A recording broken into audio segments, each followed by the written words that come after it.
weather is changing. Yeah. The atmosphere is changing now for the spirit. Oh my God. Okay. Oh yeah, we're here. Good morning.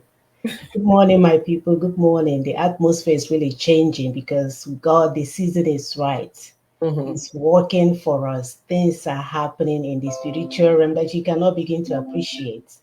But I feel it even with the leaves blowing and the trees going back and forth and everything else. I can see the mightiness of God, and it gives me courage to continue to do what we do now.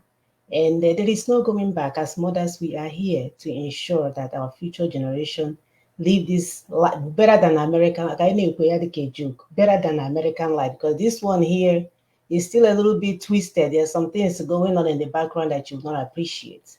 We want heaven on earth for our people. That heaven, because they have given us the hell all our lives. We want that heaven to come down and meet our people, and that we shall get. So, good morning. Thank you for joining us. Today is December the 11th, 2021. We are almost a few days before Christmas celebration. Wow. Wow. God is good. Who would have thought? So we thank God for all our lives, for keeping us till this day, right? Because we hear all kinds of horrific news, especially in that failed state called Nigeria. So we are definitely grateful to be here today. My name is Munaching Saga, and I'll allow my sister to introduce herself. Thank you, my sister. Thank you, viewers. And my name is Dr. Epi Okube. We appreciate your coming here. Please like, share. For those on YouTube, subscribe. Um, hit the bell so that when we drop any video, it will alert you. And then your highlight, the good will mark double blue if you have shared. So please keep sharing. You're part of this team. It's a teamwork. We tell our people that what we're doing here is just to meet the information need of our people. The main work is on the ground. And that work, like my sister said, it's going on perfectly well, and we are happy. So will give us food for thought as we move. If bullying is not acceptable at individual levels, then it shouldn't be acceptable at organizational, national, or global level.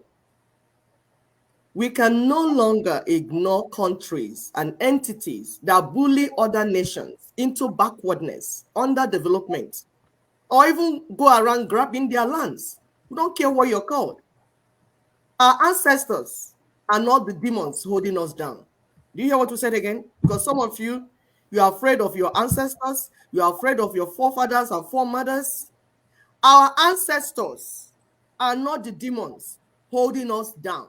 Rather, the colonial masters and their agents currently living in our land and in our midst are the ones bullying us and our children. We need to get it right. We must stop making excuses for our political and religious leaders. It is time to hold them accountable at all levels. Take more videos, take pictures of their evilness.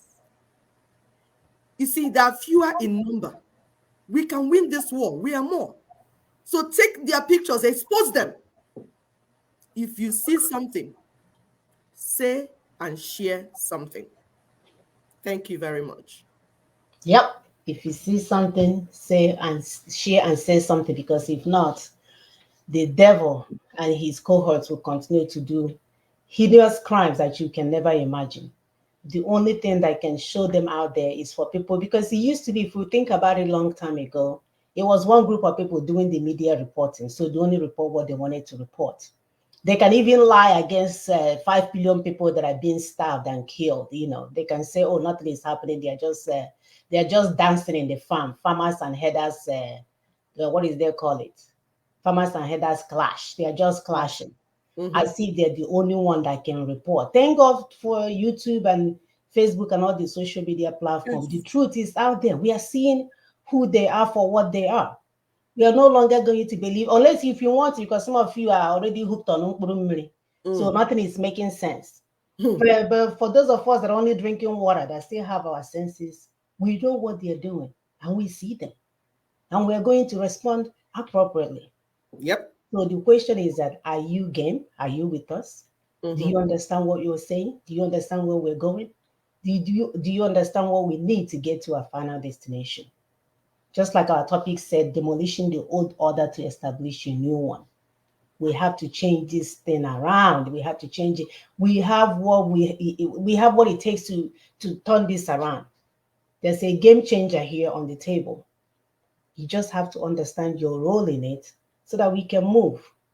It's no longer okay for you to sit around and be victimized and cry and feel defeated when there are options on the table to turn this around. And when you take your destiny back into your hands, nobody will take it back from you because you know how hard you fought for it. So we know in our culture, or in any culture that is a common sense, that no one pours new wine into an old wineskin. Otherwise, what will happen? It will expand and burst, and you will lose your wine. So we don't want that to happen, right? So what do we need to do? We need to make sure that the new wine must be put into the new wineskin for both the skin and the wine to be preserved and safe. We know how hard it is to climb up there and get that wine down, right? At least in our culture. So it's not something that you want to mess with. We also know that no one should be putting a new piece of cloth to patch old cloths because we know what will happen again. It will get bigger and bigger and bigger. However, that is what our people love to do. We, the indigenous people trapped in that confirmed hell called Nigeria, we have been patching that failed state for decades and getting a dismal report or result. The hole that we are patching kept bigger right in front of us. The funny aspect is that our so-called ancestors that some of us, castigate, that didn't attend their Western education, they knew this truth. And yet, with all our degrees, with all our endeavors, with all our so-called exposures, we don't know what we're doing. We know that the foundation of Nigeria is built upon false and fraudulent constitution and everything else. But we continue to patch. In our language, we say patch work, when we could get new material, new design, and get the desirable outcome that we are all hoping and wishing for. There's no need to fake it anymore. It's not working. Your fakeness is not working. You pretending like it's not there is not working. We know that the old order is ruined. It's like a child that we came to nurse is dead. They will refuse to accept the reality on ground and will continue to carry on the rotten corpse around, pretending like it's not smelling. But the danger in that is that other people do see that you have a rotten child and it does stink. They are not in your lives. They are not going to continue to pretend like you're pretending that the baby is still alive. Especially when we have options to fix it, when we have options to make it better. You are still in your fetal state. You can try again to give birth instead of slowly killing yourself with the diseases that will eventually come from a dead body. Our so-called leaders are parading around, speaking English, and they're unable to deliver. We know them. If you see them on the channel news, my God, they speak better than the most educated American. They can give it all to you. At the end of the day, they are not able to even save themselves. Come on, talk less of saving you. Some of them are clamoring for election, saying that they will kneel down to get Igbo presidency, when we know that our collective destinies have been hijacked by the few unintelligent bandits, because that's what they are, all of them. According to Gravita, infrastructure cannot be built at the cost of countries' sovereignty.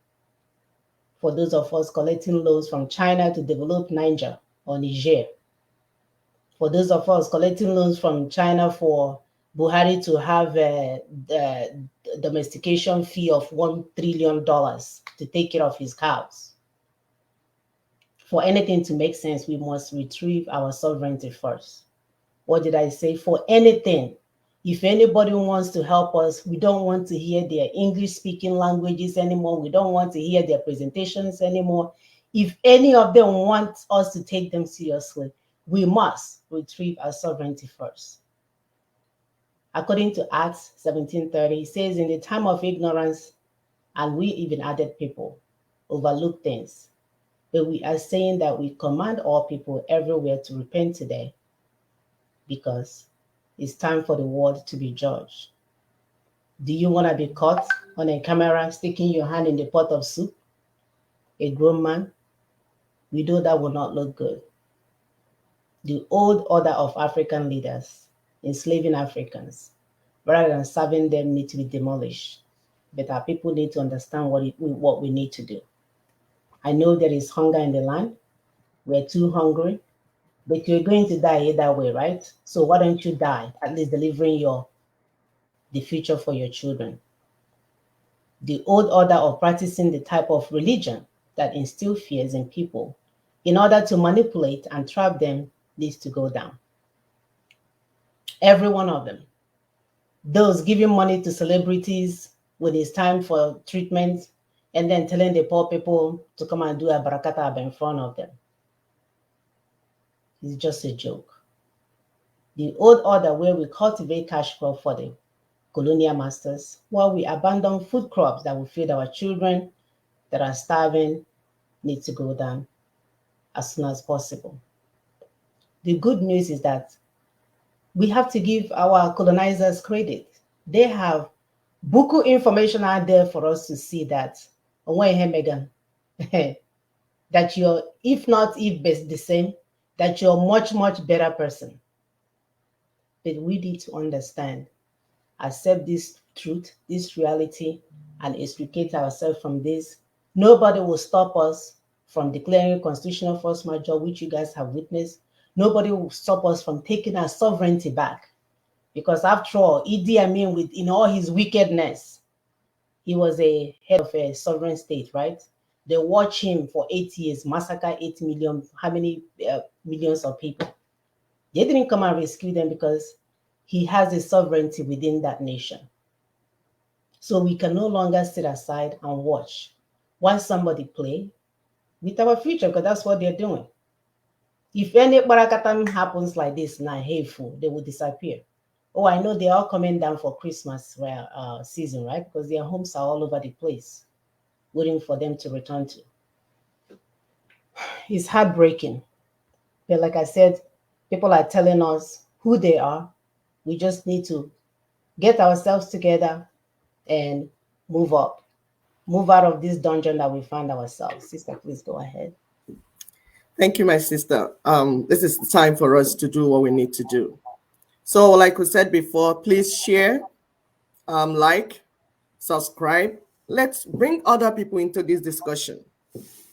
You see, what we do here every Saturday is to meet the information need of our people. Men are at home, men and women are at home working, people on ground working.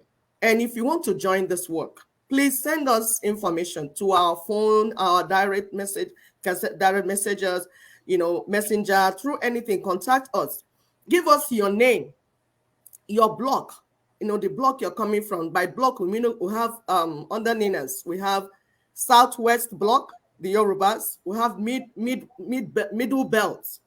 We have Lower Niger, and by Lower Niger, we mean the old Midwestern region and the Eastern region. So tell us where your block is, and then also your gender, because we are also doing something special with women, because our women, like we said, part of what they did was hold our women down for the longest time. So our women have not been part of anything. They always make it very difficult for our women to be part of it. Either by getting to the National Assembly, they're fighting, throwing chairs, throwing bottle, throwing wood. Which woman wants her face to be scarred? So they scare our women from all these things. And we are encouraging our women. So send us your name, your block, your gender, so that we'll put you, because we have different groups on the ground working. There's so much work to do, many things to do, and we want you to be part of it. And also, one of our fans is looking for Colonel Boulier. Colonel Boulier is one of our veterans. We understand he now probably lives in US or is visiting US. So please, if you have that information, send us, use this number. We can see the number on the screen displayed. +1 774 338 0942. Send information to us. So the first video we're going to play today is to show you that truth is coming out. People are beginning to see who the true savages are. So please join us as we move. Thank you. Thank you, Sister Mona.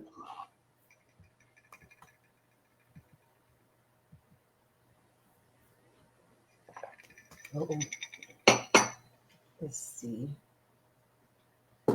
Is it from the beginning? I don't even know where it is. Can we start from the beginning so that I think it should be the beginning, and then we'll stop at maybe 4:45. Okay. So we'll see. Because, like we said, the world is being judged because nothing is hiding. Nothing is hidden anymore. Those things people have been doing and hiding, they're coming out.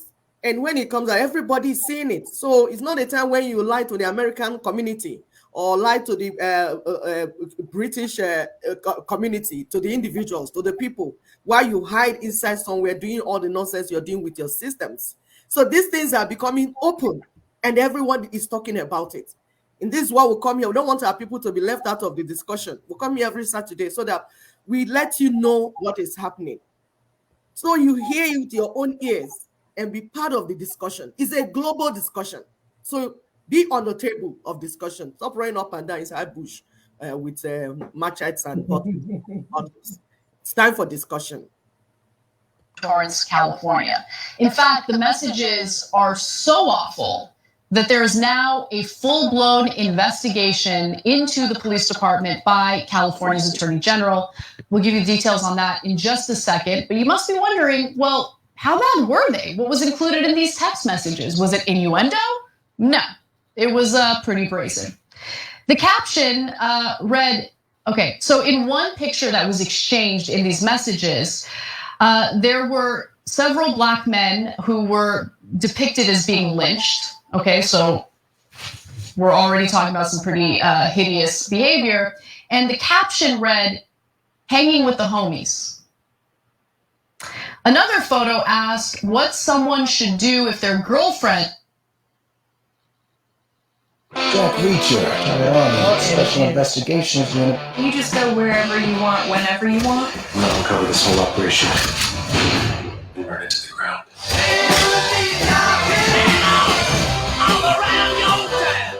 Was having an affair with a black man? The answer, according to the caption, was to break a taillight on his car so the police will stop him and shoot him. They're not holding back at all. You know, cops seem to understand cops, at least. They're sharing these text messages with one another. Like, it is being documented. Okay, so there's evidence of this. It just keeps getting worse. Officers called black men savages and several variations of the N-word. The officers also shared instructions on how to tie a noose and a picture of a stuffed animal being lynched inside Torrance's police headquarters, according to the documents. You know, the word savages reminded me of a pretty epic rant that Cenk went on fairly recently on the show. And I want to reshare that rant with you because it's important to remind people who the real savages are. When they attack black people after they've been murdered, when they did absolutely nothing wrong, you're pushing us to the limit. And what do I mean by that? You're asking us to talk about history, the history of the South. This is in Georgia. What happened in Georgia? There were savages in Georgia. It was the ancestors of the white right-wingers. They were absolute savages. They murdered people, they lynched people, they raped people, they enslaved people. They took babies from their mothers and sold them as property. You want to talk about savages? Your ancestors were the biggest savages the world has ever seen. And so don't you dare call a black man a savage after you murdered him. Don't you dare do that. I'm so sick of African Americans being called violent when the world's worst violence was done to them, not by them, to them, not Tell by them, them. brother, tell For them. God's sake, you want to do racist stereotypes? If it fit anywhere, and it doesn't, but if it fit anywhere, it would certainly fit white right-wingers in the South, who has hundreds of years of history of being savages. Savages. So John, actually, I think I'll talk right now. Okay. Actually, you should. No, everything he was saying was really good. Yeah. But I did notice that. Yeah. Oh, yeah, sorry. yeah. No, it was Damn. great points, indisputable points. Who's salty today? Is it me or is it you? I'm trying to take a little bit of the salt. All No, right, it's you took a little indisputable too much. points. Totally true. I mean, the only thing I guess to add is that All right, so we'll end it there. We can post this video at its entirety in our Facebook page. The good news is that it's coming from them, because sometimes people are not even comfortable to say that. Yeah. People that the violence have been perpetrated against will never be able to bold enough to say that. But our brother here is doing the good work. Good men and women are rising up to do the right thing. That's what is going on. They are not protecting anyone. They are protecting goodness and mercy. Exactly. And they will speak up. Mm-hmm. Go ahead, sister. Yeah, they will speak up, because like we said, as Dr. Muna said at the beginning of this, that in a time of ignorance, people and God overlooked. People did not know. I'm telling you, most of the things that they did against Africans, the Americans, the everyday American people are not aware. They are not. They lie through their media to them. So they don't even know from beginning, from the time they told you that Mary Slessor stopped the killing of twins. They have been lying since that time till today. They lie to the people. Oh, Africans are savages. That's why we stole their people. And to save them from, that's why we are saving them. So they've been lying. And we are saying, no more lies. We are here to expose and bring out truths. And more people are in this. Because like someone has said, it's preserving the goodness of humanity. They have lied and deceived and done their evil so much that the world is about to destroy itself by herself. Mm-hmm. So it is something that is affecting everyone. The terrorism they grew in Africa, the terrorism they grew in Nigeria is about to explode and become global terrorism. So it's affecting everyone. So they are waking up. So the next video we're going to play, you see what happened in Solomon Island, where the people, because we're talking about the people. That's why we come here. We're here for the people. We're not here for politicians. We're not here for their bed partners, the religious leaders that have been stealing with them and lying to us. We are here for the people. So the people, they gave a pushback to China, because China is going up and down, stealing people's things, doing all the things they're doing, interfering with local politics, bribing their politicians to do what they're doing. So the people gave them a pushback. That's what we're saying. That in this day, we are not going to take certain things anymore. But there is a way that it has to be done. Not like the one guy that was ranting on the radio, Ojon Webwoji. We are not talking of that type of pushback. We are talking about intelligent pushback. We work together in a particular order, so that when we do things, we will get desirable outcome, the outcome we want. It's just like when women are giving birth. If you don't guide the delivery, the child can just come out and tear everything and come out. So you guide what you're doing. It has to be guided in a particular way. The service has to be measured. The labor, the contract, so many things have to be measured and guided. Somebody is there watching you so that the child will come out safe and the mother will be safe as well. So please watch what is going on here, how the people are giving a pushback. We're not saying it's right or wrong. We're just reporting this to you for you to understand that will be rising when proper things are not done. Go ahead, Sister Mona, please. Leaders take an oath to serve their citizens all over the world. But what happens when the same leaders become pawns for a foreign power? The citizens suffer, the country is cheated, and national interest is compromised. And this invariably leads to a pushback. This is what it looks like.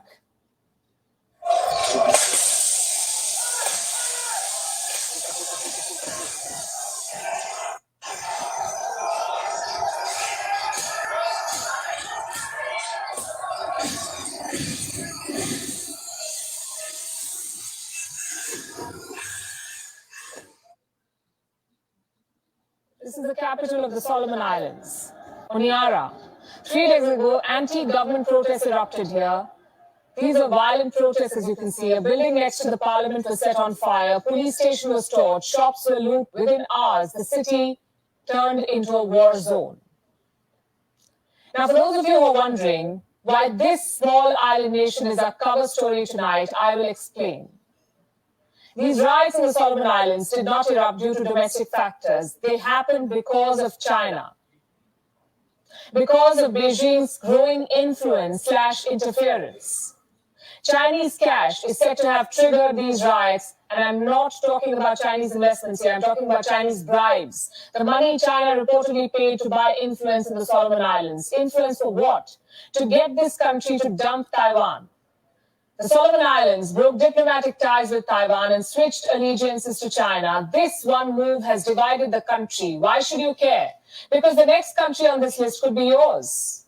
China has reportedly bribed politicians to dictate government policy. Today, it is the Solomon Islands. Tomorrow, it could be any other country. On Gravitas tonight, we'll tell you how China's bribes led to a riot and how this move has backfired for Beijing. Let's begin with what's happening in the Solomon Islands. No new incidents of violence or arson have been reported today, but there's an uneasy calm on the streets. Public anger is simmering, and the fury is directed at one man. Manasseh Sogavare, the Prime Minister of the Solomon Islands. He's the man who made the switch happen, the switch from Taiwan to China. For the protesters, he is enemy number one right now.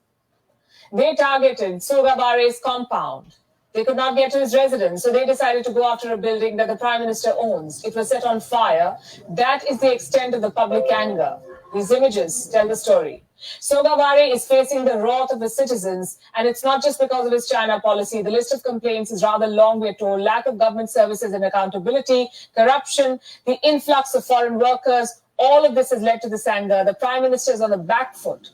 The protesters want him to step down. He says he won't. He blames the classic foreign hand. He says the protesters have been influenced by foreign powers. Here is a quote. This is what he says. External pressures were a very big influence. I don't want to name names. We'll leave it there. I'm not going to bow down to anyone. We are intact. The government is intact, and we are going to defend democracy. Prime Minister Sogavare is right. There is foreign meddling in the Solomon Islands, but it's not the protesters who are being influenced. It is the politicians. The Solomon Islands established diplomatic ties with Beijing in the year 2019. When the switch happened from Taipei to Beijing, Taiwan's Ministry of Foreign Affairs made a revelation. It said that China was bribing politicians in the Solomon Islands to abandon Taipei. And that claim was confirmed by a politician himself in this country. A provincial leader spoke out in 2019. His name is Daniel Suidani. He is the premier of Maliata. This province is at the forefront of the protests that are happening right now. Citizens from Maliata marched to the capital, Honiara, to protest. 2 years back, China tried to buy some influence there too, in the province. Suidani says that he was approached by someone from the Chinese government. He was offered cash. He refused the money, also refused to vote in favor of dumping Taiwan. 2 years later, he was made to pay for that decision. This lawmaker apparently needed funds for a brain surgery. An appeal was made to Prime Minister Sogavare. The request was turned down. Allow me to quote what Suidani has said. What happened in terms of the switch is not clear, but there is something going on between China and the Solomons that makes them switch without consulting with the people of the nation. Something was indeed fishy then. 2 years later, the picture has become clearer. Despite massive public opposition, Beijing is unrelenting in its support for Prime Minister Sogavare. Listen to this. China pays close attention to the current developments in the Solomon Islands and condemns the violent acts that have caused serious damage and property losses. China supports Solomon government's efforts to stop violence and chaos. We believe that under the leadership of Prime Minister Sogavare, the Solomon government can restore order and stabilize the internal situation as soon as possible. China is taking all necessary measures to safeguard the safety and legitimate rights and interests of Chinese citizens and institutions in the Solomon Islands. 中国公民和机构安全和合法权益。 So in 2 days, Beijing has released 2 statements supporting the Prime Minister. But this situation is out of its control. Chinese citizens and businesses are under attack in the Solomon Islands. More than 100 shops owned by the Chinese have been destroyed. According to the Global Times, some shop owners are quote-unquote hiding in the hills. The Chinese embassy asks its nationals to not go out. China has offered support to Prime Minister Sogavare, but taking help from Beijing would be a suicidal move at this point. So he's turned to Australia. In 2017, Australia and the Solomon Islands signed a bilateral treaty. It allows rapid deployment of Australian police and defense personnel to the islands if there is an emergency. Around 100 Australian troops arrived overnight. They restored peace, albeit a tenuous one. We are there to support the Solomon Islands Police, Royal Solomon Islands Police Force, to quell any unrest that is there and hopefully see the situation return to some calm. Overnight, we have seen what started as a protest. We have seen some more indiscriminate looting and things of that nature, which is a more general civil unrest. And okay, do you guys see what is going on here, right? So you see corruption going on in a country. You didn't show up to stop the corruption that will affect millions of people in the island. But when people are protesting because their right has been trampled upon, you have to now come and police. Unbelievable. Unbelievable, my sister. This is what they always do. We say it now all the time. It's the same thing they did in Nigeria, in Sudan, in Gambia, in any country. That's their modus operandi. It is. So check it. That's what they do. They will not come when the people are dying. All the evil they are doing, when it's going on, they will not come. But they will only come when the people are not giving a pushback. As they will come. Have we finished this video? Yes. Okay. So we want to look at Singapore. Because our people have been like, oh, we are so defeated. We can't do this. We have to do that. And like we keep telling you, what is happening in your land is not new. It has happened in other people's lands. All we can do is to learn from them. Like Samuna will always say, copy and paste. It's not that difficult. Go and see what they did to them and see how they rose from the bondage of Britain. Singapore is a good example.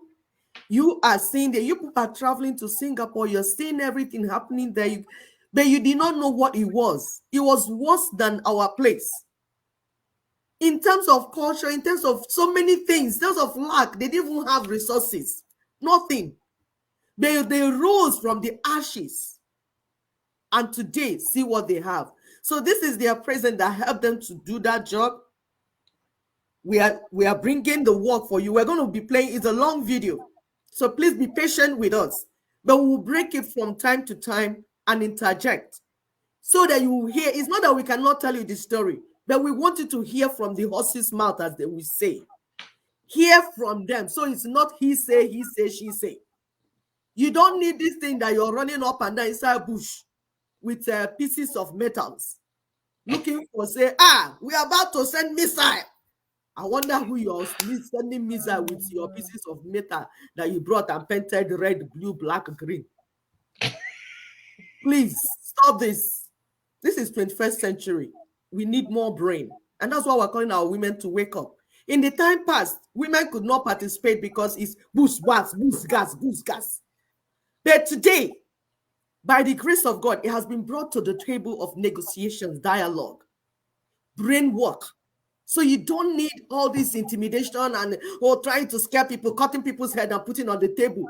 You are not a salvage. You're not, that's not who we are. That's not who we are. Do not become what you're trying to correct. We are people that talk. That's why in Igbo culture, for instance, we have a lot of proverbs. These are coded words. When we give you one proverb, you can go home with it. That proverb is enough, it's like 2 pages of essay. Because when you think about it and the implications of the proverb that your father or your mother gave you, you will get all the solution, all the answers that you are looking for will be inside it. This is who we are. We talk, we negotiate. This is who we are. We don't go around running up and down inside bush looking for whose head to cut. We are not like that. Please stop. So listen to this. We will come in from time to time. Thank you, Sister Mona. Thank you, our viewers.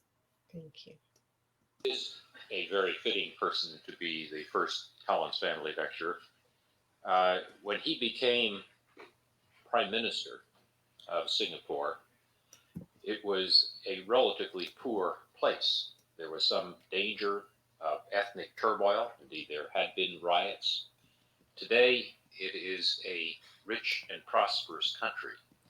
And if the rest of the world could accomplish what Singapore has accomplished, the world would be a better and more prosperous place. Lee Kuan Yew started his education at Raffles College in Singapore, and then went on to Cambridge University, and then to the Middle Temple, became a barrister at law, returning to Singapore in 1950, practicing law. In 1954, he became Secretary General of the People's Action Party, and in 1956 to 58, he negotiated Singaporean independence with the British. In 1959, he was sworn in as Prime Minister of Singapore. During his time as Prime Minister, he built the finest infrastructure, airport, ports, roads, and communications network in the region. He established a public housing system based on a Provident Fund savings pool that has given every Singaporean citizen a tangible stake in the system. And he has developed one of Asia's best health and education systems. In 1990, he stepped down as Prime Minister and became a senior minister in the government. Indeed, he kept thinking about the future of Singapore and looking forward. And among his many efforts, as he described recently in a BBC interview, was to learn at age 70 about the internet and to help his country become the most wired state in Asia. He is a man who never stops thinking, never stops looking ahead with larger visions. His views are sought by respected senior statesmen on all continents, and he has written. All right. So we allow this part of the video to play only because we want you, at least from my standpoint, we want you guys to see what people are doing with the education, with the Western education that they have received. They actually use it to uplift their people. They actually use it to bring change. They actually use it to get up there with their colonial masters and reach down towards their people and put them up. What did we do with ours? We use it to speak dead English that is not even alive anymore in the encyclopedia. We use it to intimidate our people. We use it to make fun of those that can't speak English very well as if it's their mother's tongue. We use it to get up to political states only for us to know that we are not competent enough to do the work. But because we are the only one that can speak English and use it to subjugate our people, we are sitting in that post knowing that we cannot give what we don't have. And this thing has been ongoing for years, especially in Africa, where you go to Western, get your Western education, come back, and all you do is to speak English and wear coats and wear coats. Are we talking about our people that go to Namma, Sister Mona, go to Namma. Portfolio, they like to carry portfolio, right? Yeah. So if you remember those people, if every one of us remember one person that your village collected money for and sent to overseas, tell me any of them that came back and did anything right in that village. Either they went mental or they will start playing drafts at the market junction. Or they will leave town. They will leave all the town where they can get more and come and settle in the village. Yes. You will see hardly every one of them. None. And then the one that did go to town started hanging, becoming the internal colonizers. Yes. That will continue to hold. And they'll be calling them professor. And they were calling them professor. What are you professing? You can't do any project. You can't do any research. You can't publish any article. Nothing that you have changed in your environment. The people that contributed money to send you to go and acquire that knowledge. What difference have you made? Professor my foot. They can't even read written words. No. They will be following constitutional force majeure. They have not read. They will sit there. Somebody will deceive them just by wearing wig and speaking like an American. Yes. They will misroad. You say, I followed Tony Nnadi for 20 years. Yet you don't know what Tony Nnadi is saying. You cannot even comprehend what, and you call yourself a professor. All the materials he gave to you, you did not read any. You don't understand them. Yet you're telling our people that have been following Tony Nnadi for 20 years. You don't know what he stands for. You don't know what he's pushing for. You don't know all the things he's doing. The simple document he gave you, you have not read. And you call yourself a professor. How do you become a professor? I thought professors should read documents, understand and teach others. If you that you're a professor, you have not read the document, who will teach my people? That is why we come here every Saturday, because we read the documents. We stumble into it and say, wow, this proposition is wonderful. This is what we need. And we took it upon ourselves to come here every Saturday to break it down to our people. What have you done, professor? What have you done, doctor? What have you done with the education that my people sponsored you to go and receive? What have you done with it? You now become an internal colonizer. You go to Abuja, be doing meeting. Oh, first prime minister, I'll be first minister of the Republic of Nigeria. What did you do? You continue to subjugate us. And then to make matter worse, you go and beg uncircumcised Philistines and tell them that you will kneel down for you to get presidency. To do what without presidency? You need a CFA with it. Are you going to cook soup with the presidency? We told you that 1999 Constitution is the culprit here. This is what has held us down. Let's bring it down. No. You prefer to go and kneel down because it's about your stomach. You kneel down so they will give you money. Beggy, Babi Allah. That's what you want to become. And we say all of you should clear from our way. We are here to do the needful to get freedom for our people. As if matter is not bad enough. Some people that say they are doing Biafra, they now want to go and form APC political party. We've told you people, stop all these lies and manipulations. We are smarter than you. Yes, we are. Before you fly, we know where you're going to land. We already see you. We've warned you severally. You were with Ekperima, Ojono Eboji. We continue to shout here. You came out. We send the Kuzo, sea road. It's not following road. No, you enter another bush road. Enter, this one is not political suicide. You now enter another evil forest in the name of deceiving my people. All just to deceive my people because they don't know any better. You speak English, my people will think that you actually know what you're saying. My heart is breaking. My heart is breaking. My brothers, how long are we going to talk to you before you develop sense? Please go ahead. Let me just stop it here because my heart is breaking. My heart is breaking. My heart is breaking. It's not fair. It is not fair at all. It's not fair. It's not fair. I'm familiar with most of the first generation of anti-colonial leaders to which I belong. They all had strong nationalist, anti-colonial convictions and wanted to prove that their people or their peoples could measure up to their former rulers. Unhappily, many third world leaders who had successfully demolished the old order failed to build a new one. That's what they do. Because building a new order demanded different and more complex capabilities. Yep. Decision making in economics to achieve the highest returns on capital was not their forte. Nope. They He's could enthuse sleeping their with 20 women at the same time to keep up the fight against the old regime. And they had oversimplified what needed to be done after the colonizers had handed over power. Many leaders actually believed their own rhetoric that once they were rid of their exploiters, there would be wealth aplenty to go around. And the economic models that they admired were socialists. Why did these leaders follow the wrong model? Were they ignorant? Yep.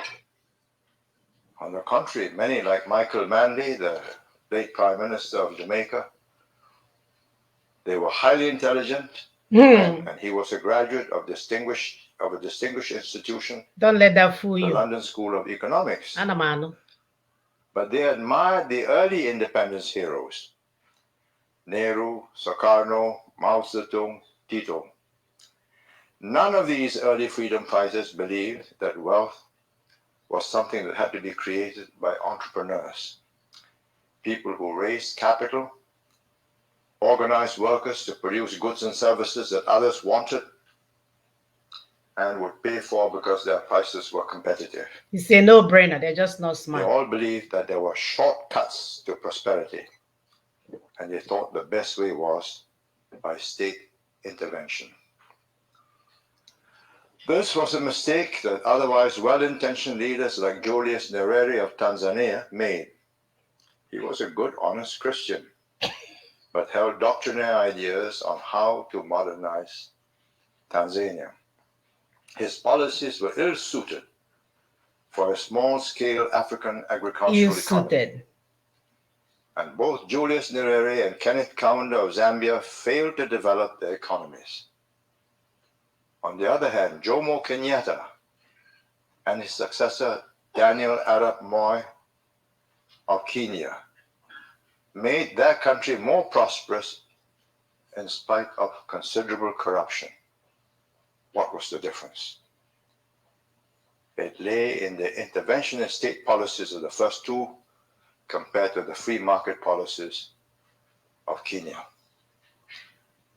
I've been asked time and again, how was it that my colleagues and I avoided falling into this trap? Uh-oh. Sister, go ahead. Go ahead. Let me fix this.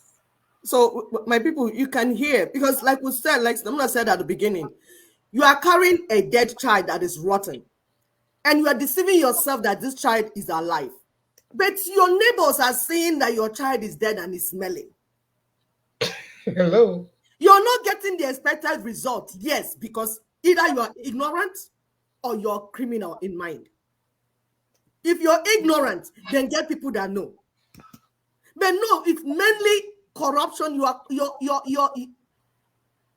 You want to cheat your people. You want to kill your people. You want to destroy your people. You're not getting the result that you know we should get. But you're not stepping aside to bring in people that know what to be done, so that it will be done and they will get the expected result. You make it look as if it's impossible to actually lead the people, as if it's impossible to develop Africa. It is not impossible. We've had people leading us. That's what it is. We'll say it again. It is not impossible to develop Nigeria. We've had stupid people leading us. And we said, enough of all this nonsense. Enough of all this. Get out of the way. Let's get this fixed. And we said, in fixing things, we'll go to the foundation. We cannot continue to build on a faulty foundation. We have said it time with that number. Listen to people that develop their land and learn one or two things. Thank you very much. Before I answer this question, let me start by explaining how I became politicized. The first turning point of my life was World War II. The way the British was routed by the Japanese. Before the war broke out, our British rulers feared that the Asians would panic if bombs and shells fell upon them. When the bombs and shells actually came, it was the British bosses who were shot and packed their families off. The Chinese, Indian, and Malay subjects stoically bore their sufferings. That aura of overwhelming superiority with which the British held us in thrall was broken, Yep. never to be restored. Another turning point was the experience of the brutality and cruelty of our Japanese conquerors. They had portrayed themselves as liberators of fellow Asians from the white man, but they left us in no doubt that they were the new masters of the so-called Greater East Asia Co-Prosperity Sphere. And to punish the Chinese in Singapore for supporting the nationalist government of China with donations to fight Japanese aggression, within the first 15 days of their conquest of Singapore, they picked off at random 50,000 to 100,000 Chinese youths out of concentration centers and machine gunned them on the beaches. I had first-hand experience of Japanese militarism when a Japanese platoon was decided to build themselves in my home. My family had fled to the countryside, and it was 4 days of hell. I was roughed up, slapped, made to kneel down by a sentry, kicked in the chest, sent sprawling because I did not know that I had to bow to him to cross the bridge. I felt that the dark ages had descended upon us. And I watched 80,000 dejected British, Indian, and Australian troops march into captivity in 48 hours. Many of my friends shared this harrowing experience. We asked ourselves, why? What right had the Japanese to do this to us? Why did the British not fight the Japanese more ferociously? They came to steal, brother. Us?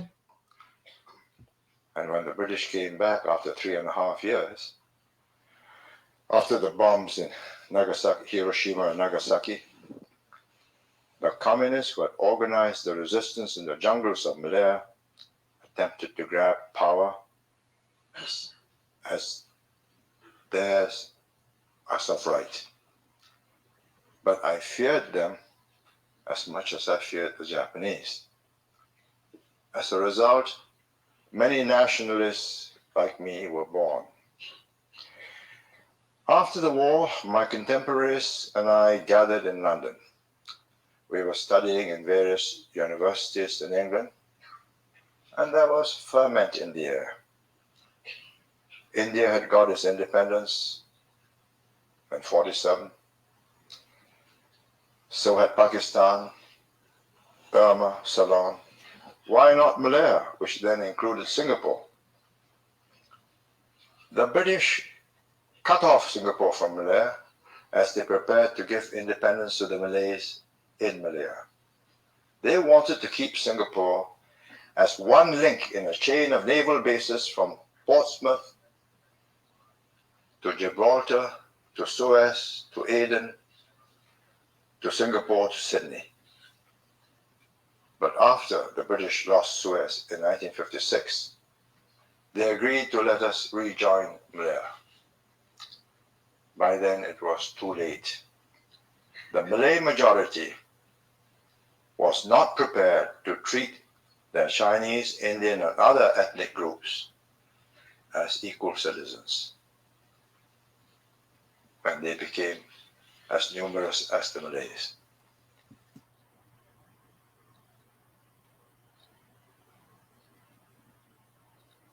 Go ahead, Sister Queen. People, when you listen to this man, does it not sound familiar? Everything he's saying here is what we've been through. It's as if he took page from my land and repeating it, which is why we tell you that what we're going through is not new. So if it's not new, why can't we sit down and do what others did to get the type of result we want? Why are we jumping around this forest like we don't have brains? He said, failure to develop the economy. Have you developed the economy in Nigeria?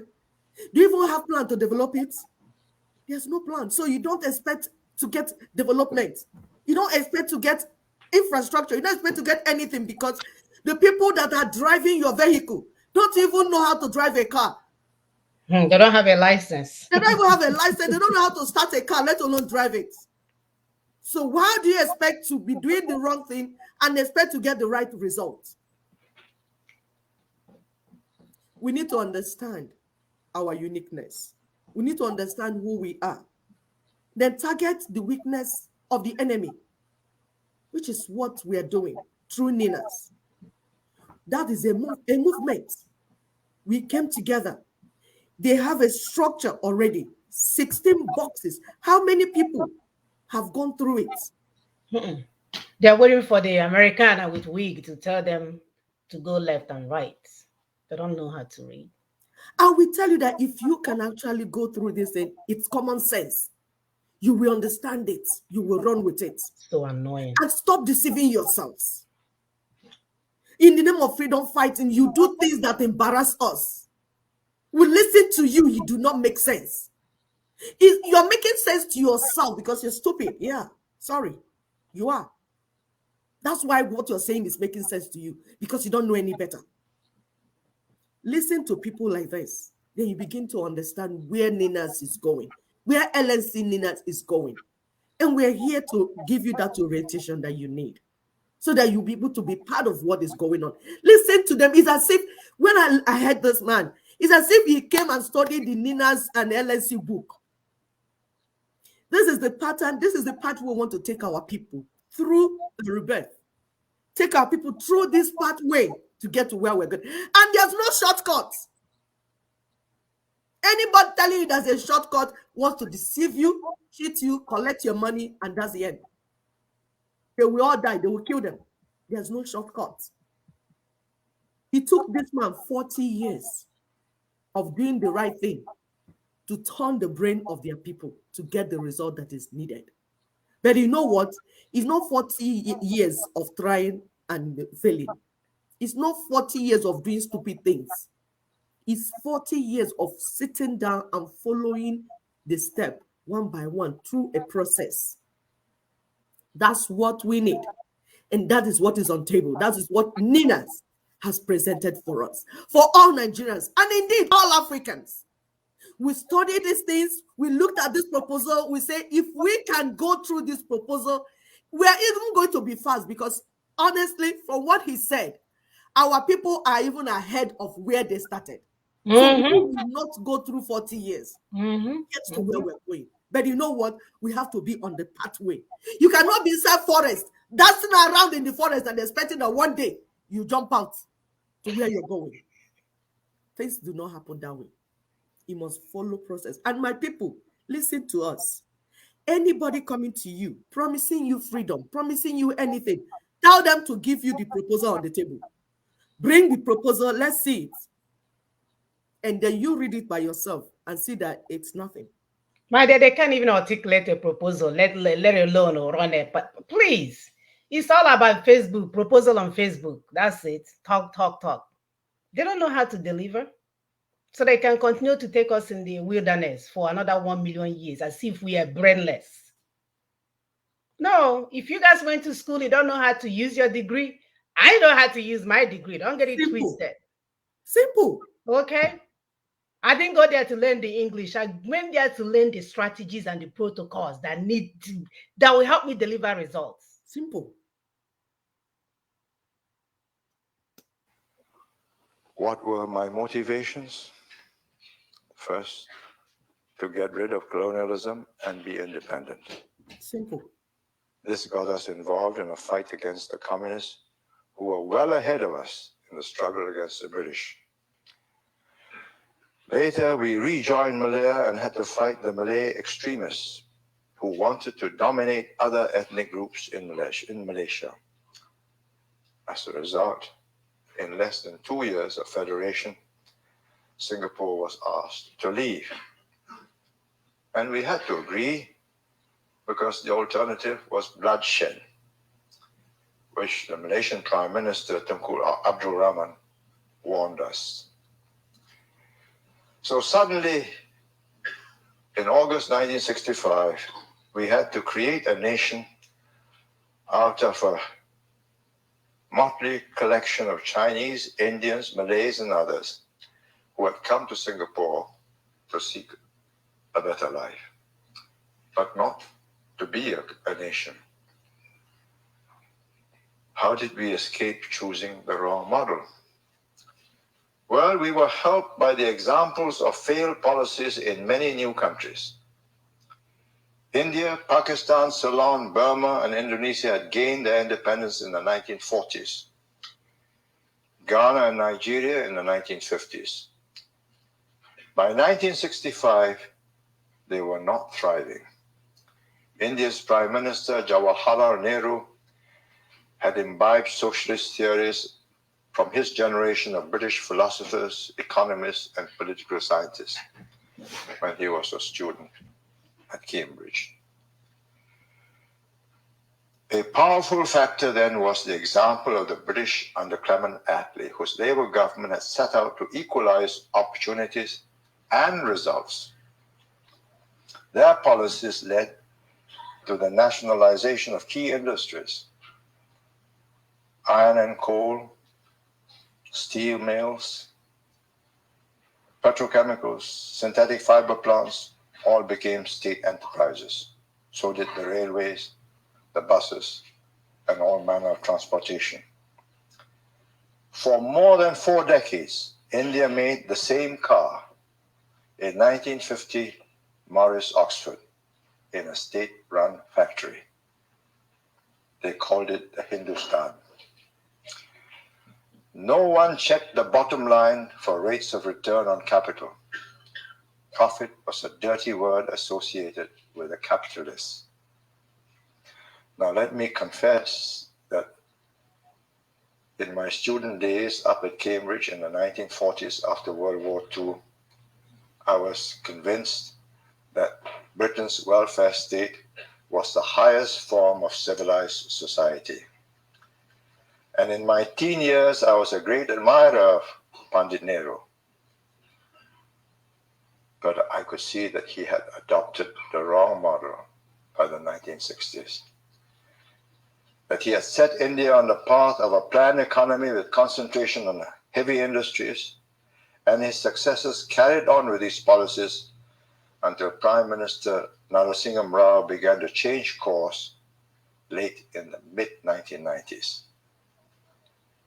But there was another compelling reason for pragmatic solutions. In 1965, when we became independent, Indonesia under President Sukarno, a great orator, was waging an undeclared war, low intensity, which he called konfrontasi, an Indonesian word for confrontation, against Singapore and Malaysia. And in Malaysia, the Tunku, the Prime Minister, wanted to bypass Singapore as Malaysia's commercial outlet. We could not afford to risk our future on theories. We had a daunting task to create a new economy, not one so dependent on entrepôt trade with our neighbors.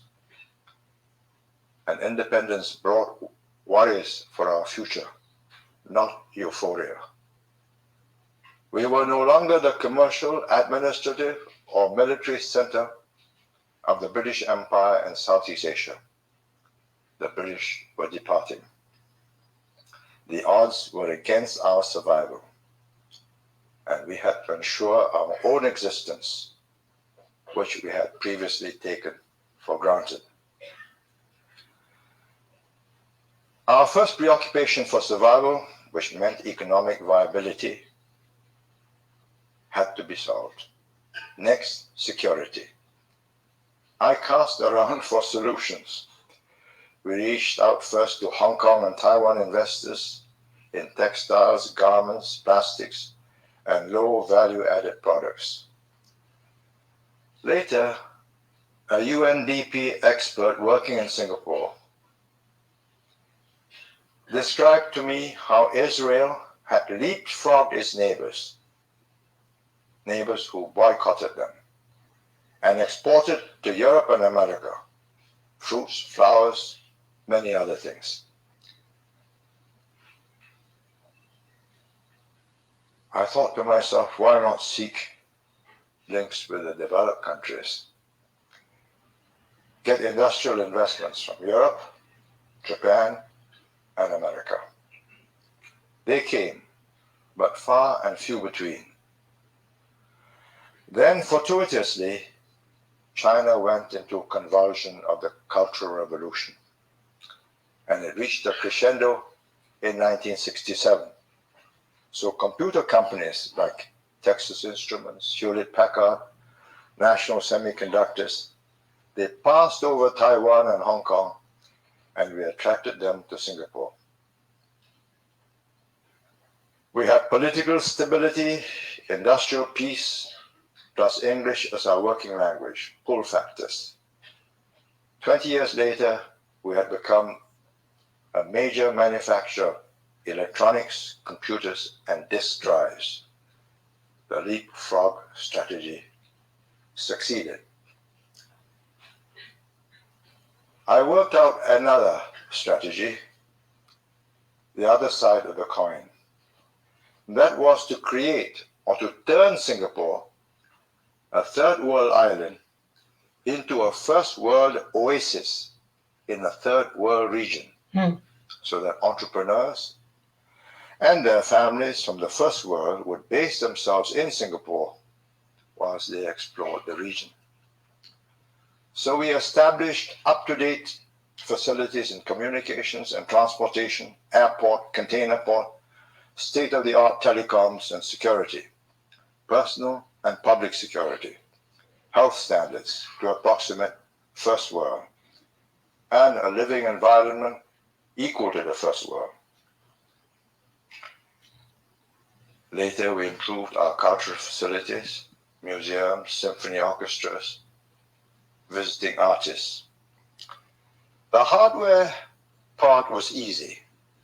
Getting people to change their habits to match first world infrastructure that they now had, that was difficult, slow and painful. We made progress, a series of campaigns involving the whole population. Yep. More courtesy, stop spitting, keep public lavatories clean, not a minor item if you want a tourist trade to prosper. And no chewing gum if you don't want your train doors not to close. And no litter. And no pickpockets. One rewarding decision was to green up the island with trees, palms, shrubs, creepers, flowers, to make Singapore different. We had rain all year round, sunshine. All we needed to do was to plant them and trim them. And we involved the whole population in planting and caring for them. And we made progress. And slowly our people are now acting more like a first world civic society, although there's a long way to go. They still have their telephones buzzing in concerts.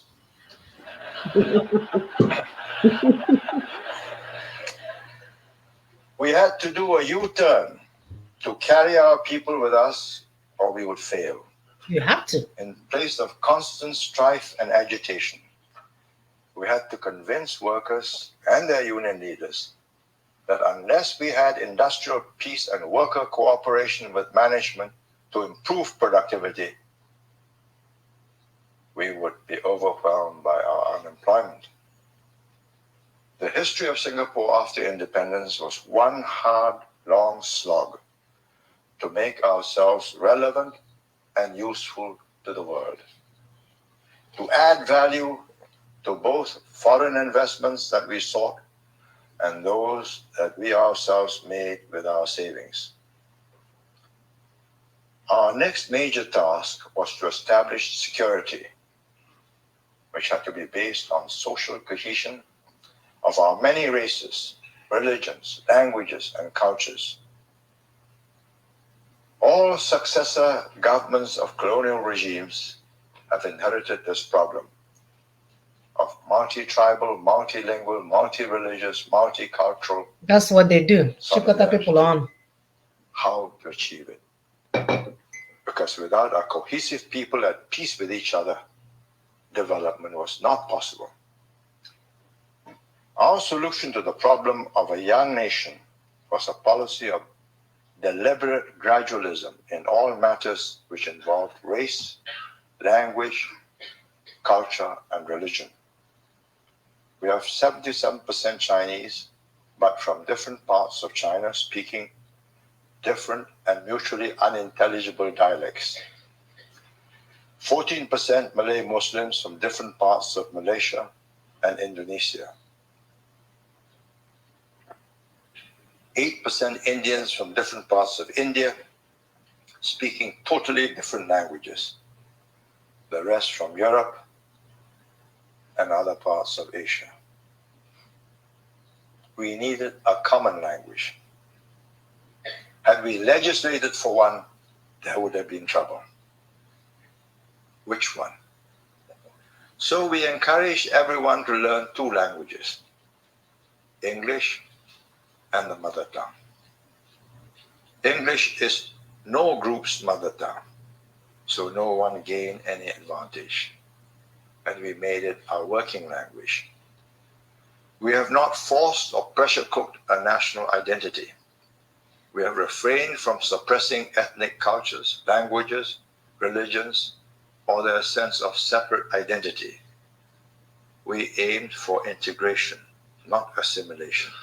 Integration. Another assimilation. Critical decision I made within a year of independence was to build a national service armed force. If we did not have the ability to defend ourselves, nobody, not even our own people, would have faith in our future. Foreign and UN intervention would always come too late. Yep. We studied the Swiss, the Swedes, and the Israelis. The Israelis offered help to build a system for a totally national service armed force. We now have a credible defense capability. To produce results, we need a clean government with an effective civil service. Yep. And we had to shape the administration to produce an effective instrument of policy. This required strong, fair, and just leaders with a moral strength to command the respect of the people. Unity in the core group of leaders ensured that we sent clear signals to our people and avoided confusion that would have arisen if the team had bickered and split. Leaders must have that sense of being trustees, that they are only temporarily in charge of the destinies of their people, and that their duty is not only to discharge this trust, but also to pass it on to equally trustworthy and competent hands. So luxurious living while our people were left in poverty and backwardness was out. We ensured complete accountability and open separateness between personal assets and public funds. Yep. Corruption, which has been a cancer in many societies, had to be eradicated and constantly kept down. A government voted into office needs an efficient, honest administration staffed by officers recruited completely on merit by a politically neutral body. We had an impartial, capable public service commission with a chairman and members who were shrewd at assessing character. Promotions and rewards of scholarships must be made to the best candidates. Yep. And they have to share the nation-building philosophy and the development goals of the political leaders. They must also be adequately paid so that temptations would not be too difficult to resist. Once a political system has been corrupted, right from the top, from the very top to the lowest rungs of the bureaucracy, the problem is almost impossible to solve without a revolution. The cleansing and disinfecting has to start from the top and go downwards in a thorough and systematic way. It was a long and laborious process that can be carried out only by a very strong group of leaders with the courage and the moral authority derived from unquestioned integrity. Yep. We just managed it and stopped it before it got out of control. Next, we decided that the people should be stakeholders. Soon after separation, I resolved to enable every household to own their own home. If you're going to get the people to take national service seriously, I could not ask other people's sons to fight and die for the properties of the wealthy. So we worked out a personal savings scheme that allowed them to own an apartment painlessly through installments over 20 years. Today, 95% of Singaporean households are homeowners. Their value between 100,000 US to 400,000 US, between a 3-room to a 5-room apartment. Without this home ownership, we would have become like Tokyo, Seoul, or Hong Kong, where the voters in the city are disaffected when they have to pay a large proportion of their salaries in rents. In Singapore, they have voted for the return of the government in 9 successive general elections. They know who will keep the property values of their homes up. Policies must be pragmatic, not dogmatic. I learned early to ignore political correctness and to reject conventional wisdom when it did not accord with reality. You can say that again. For example, in the 1960s and 70s, it was politically correct to be anti-American and anti-multinationals. The theory expounded by Latin Americans like Raul Prevesh was that multinationals would reduce them to dependencia. And we did not accept this. And we assiduously courted the MNCs. They had the capital, the technology, the know-how, and the markets. We decided it was the fastest way of learning on the job, working for them and with them. Now, I believe it would be equally mistaken to follow mindlessly the current politically correct and stridently advocated view that democracy is the precondition for economic development. I know it's a heresy in Harvard, Cambridge. Did you hear that? He said it's a heresy of how Harvard became rich. Yes. Talking in front of Harvard now. I'm telling you, right in front of them, telling them we know the games you've been playing. What else? What boldness are you talking about? Are we pausing here? Yes. My people, we asked the question, why is it that 60 years after Nigeria gained independence, we have not even begun? 40 years after Singapore gained independence, they could see where they are. It will not take you more than 60. See, if we put the right thing in place, it won't take us more than 6 months to know we're on the right path.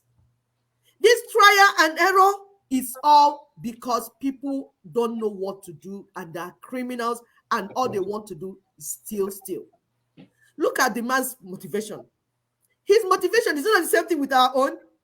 To get rid of colonialism and get true independence for our people. So why can't we learn from people's mistakes, learn what they have done, and begin to do the same thing? He spoke about stability and good governance. Is that not what we're looking for? But he said you cannot have it except you have economic viability, except you have security. That we ensure the safety of lives and properties. There's no problem in this world that does not have solution. I'm telling you people. My people said it in their idiom. that there's no problem in this world. So, but if you're not putting the right solution to your problem, you will never get it solved. They did not allow Fulani terrorists to go around beheading people. Beheading everyone and causing banditry and clashing with farmers and herders and all kind of stuff. And our educated professionals are there singing songs for them on channel news. Covering their eyes as if they did not see what is happening. They knew what their problems were and they started solving them one after the other, not deceiving themselves. They recognized they had many races, many religions, culture, languages. They had all that. They recognized them. They did not start deceiving themselves that they don't have them or start suppressing others. Oh, your cultural identity, you have to suppress it. Some people say, you are too erotic. You don't need to be erotic. You have to be Hausaitic or whatever. They recognized people's cultural differences and integrated them into the system. Into the system. Yes. They did not start deceiving themselves, expecting that one day people will forget who they are. They did not do that. They faced reality. They followed integration, not assimilation. Not telling me to forget I'm an Igbo woman. I will never forget it. That is who I am. That's my DNA. Security meant ability to them, ability to defend themselves from all external aggressors and intruders. Not president's cousin. You have the cousin of your president running around, killing your people and beheading them. And you say you're talking about security? They were ready to eradicate corruption. But how can you eradicate corruption when the constitution that you are trying to build on is the corruption itself? Is the corruption itself. The constitution was not made by the people, it was imposed on the people. And the aim of the constitution was to steal the people's lands, their resources, and their waterways. Keep the people in perpetual poverty. And they begin to ask, why are criminals? Why do we have criminals everywhere? Oh, these people are criminals. But the people, you kept them in perpetual poverty. No job, no infrastructure, nothing. What do you expect? You heard what he said. He said, once a system is corrupted from the root, he said, the only solution that will deliver such a people is revolution. Let's stop deceiving our people. Let's stop deceiving ourselves. You don't know. Buhari, you don't know. Buhari, can you step aside and embrace the Nina's proposal that is on the table? All this running around will not help you. Where we are now is only revolution that will help us. Yep. No amount of politician, whatever campaign that you are doing will deliver you, because the more you patch, the more it will be leaking. Because you're taking a new material and trying to patch it to old material. You will get a bigger hole. Anna patch or no leak. Nigeria is Anna patch or no leak because you are not doing the right thing. Listen to Ninas. Listen to Ninas. Go and study. It will be good for everyone. Hausas, Igbos, Yorubas, Efik, Ijo. Everyone is taken care of by that proposal. Go ahead, Sister Mona, please. My final and most important decision was to prepare, or rather to plan and prepare for succession, and not leave it to chance. After 3 successful elections in 10 years, since we first won and took office in 1959, my old guard colleagues and I were troubled by the caliber of the young men that we had been able to induct. They were the best of our political activists, our supporters, professionals, academics with PhDs, but they were not equal to the original team. You can say that again. My original team had been thrown up by the upheavals of the Second World War and were among the best of that generation. Those that didn't have it were knocked out by sheer elimination of events. Now we were not getting the best to volunteer to join us. We had volunteer. You say volunteer, leaders. please. But how? Well, some people are natural alphas. Activists in their school days as school prefects, sport captains, or presidents of college societies. Alphas usually are extroverts with high energy levels. But as these school and college leaders grew older, many did not measure up. Of course. The valedictorian in school does not always make it after college. Yep. Few of those voted in college as most likely to succeed make it in the real world. Few. As they grow older, they need other qualities to stay as leaders. Higher levels of intellectual ability. Yep. A steady character. Judgment. A decision-making capability. Yep. That can win the confidence of those around them. 7 times from 1959 to 1990, before each election, I had to select 20 to 30 candidates who were likely to make good as ministers, but first as members of parliament, and then some as ministers. The easiest attribute to determine is intelligence. Performance in examinations, IQ tests, SAT scores, they give a fair indication of analytical ability. Many that we fielded with PhDs failed as ministers. They lacked something. When I learned from American corporate leaders that they use psychometric tests to recruit and promote their executives, I recall the epic flight of the 3 astronauts on Apollo 13. If you remember, their spaceship malfunctioned 3,000 miles out in space.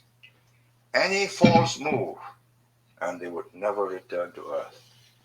They remained calm, collected throughout the ordeal, and trusting their fate to the men at ground control whose instructions they followed meticulously. I concluded that NASA's psychological tests on the ground had successfully eliminated those who were prone to panic. Great deal, my man, great deal. I decided in 1980, therefore, to adopt their practice. And I had psychological and psychometric tests to help us assess the character of candidates, to weed out those who are not likely to succeed. It's so fun that he's saying this. 99.999% of our people will not even pass this test. They won't even go past all politicians, right? Almost all of them there, because this is why when some people are on the radio shouting, they don't know what they're doing. Oh, yes. Let's go and save them. Oh, no. They wouldn't even know. Like, there is no way in hell they wouldn't even be invited to take the test. Let me not even give them credit. Yeah. They will not be eligible to take the test. Because they're so bastardized. Everything is destroyed in their brain. They can't think critically. But I'll tell you, if my forefathers write that test in their language, they will pass it. Because it's all about critical thinking. You see, he did not leave this issue of his succession to chance. Oh, let's bring a Fulani INEC. Fulani INEC that has never done anything right.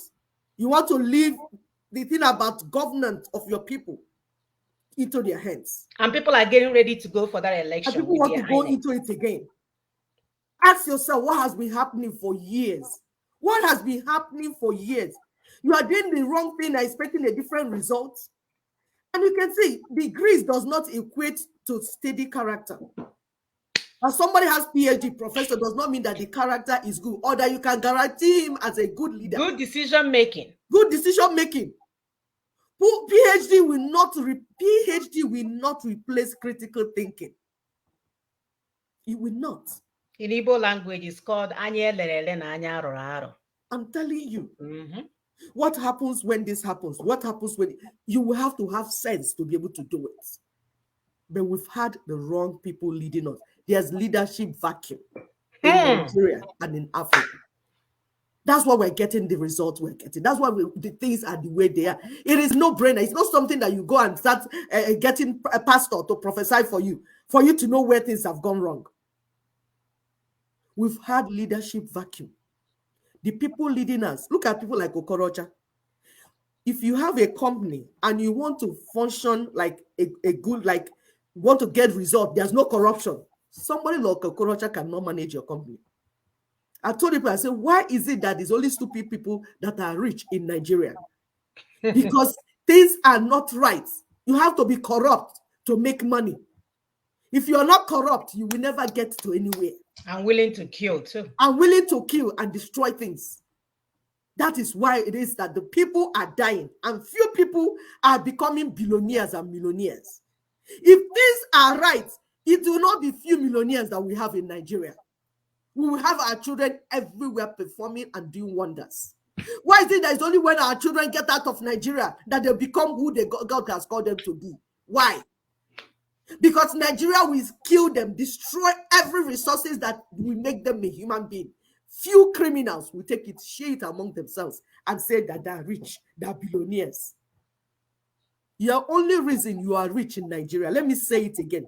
The only reason you are rich in Nigeria, stinkingly rich, is because you're stealing from the masses. Yep. That's it. There is no equity and fairness. You church leaders, the only reason you're making the type of money you're making in Nigeria in the midst of poverty of my people is because you're all criminals. Stop stealing. Let's put things so there'll be fair play. Everybody will become comfortable. That's what we're asking. That's what we're fighting for. We want everyone to become comfortable. Everyone might not be billionaires, but everyone will become comfortable. If they need hospital, they will get it. If they need school, they will get it. If they need road, they will get it. If they need water, electricity. All these things are basic things in the community. For the fact that we don't have it and we are so rich as a country, it shows that people are stealing our resources. And those that are stealing inside are the ones opening doors for those outside. So they are partners. That's the only reason. You don't need anything to tell you what is going on. Go ahead, Sister Mona, please. But they couldn't help us. They couldn't tell us who was likely to succeed. The prospect of failure forced us to talent spot. After a high attrition rate at the beginning, we improved our selection methods. We threw candidates into the deep end of the pool to test their political skills. Finally, I was concerned that the government machinery of the 31 years had been customized to suit my work style. So I made a conscious effort in my last 2 years to make room for my successor so that he can reconfigure the arrangements. So when a new guard of men in their 40s and 50s took over in 1990, there was no crushing of gears, and instead, in the 1990s, Singapore has repeatedly been rated by Transparency International in Berlin among the top 7 least corrupt countries in the world, the least corrupt in Asia. Well done. And we have not become decadent and corrupt after 41 years in office. The old guard set high standards because they were brought up that way. The new guards have been able to maintain this self-discipline and integrity in the midst of growing affluence. Our judiciary and the rule of law are rated by the World Economic Forum and the Institute of Management and Development in Geneva, and PERC, which is a rating agency in Hong Kong, as the best in Asia.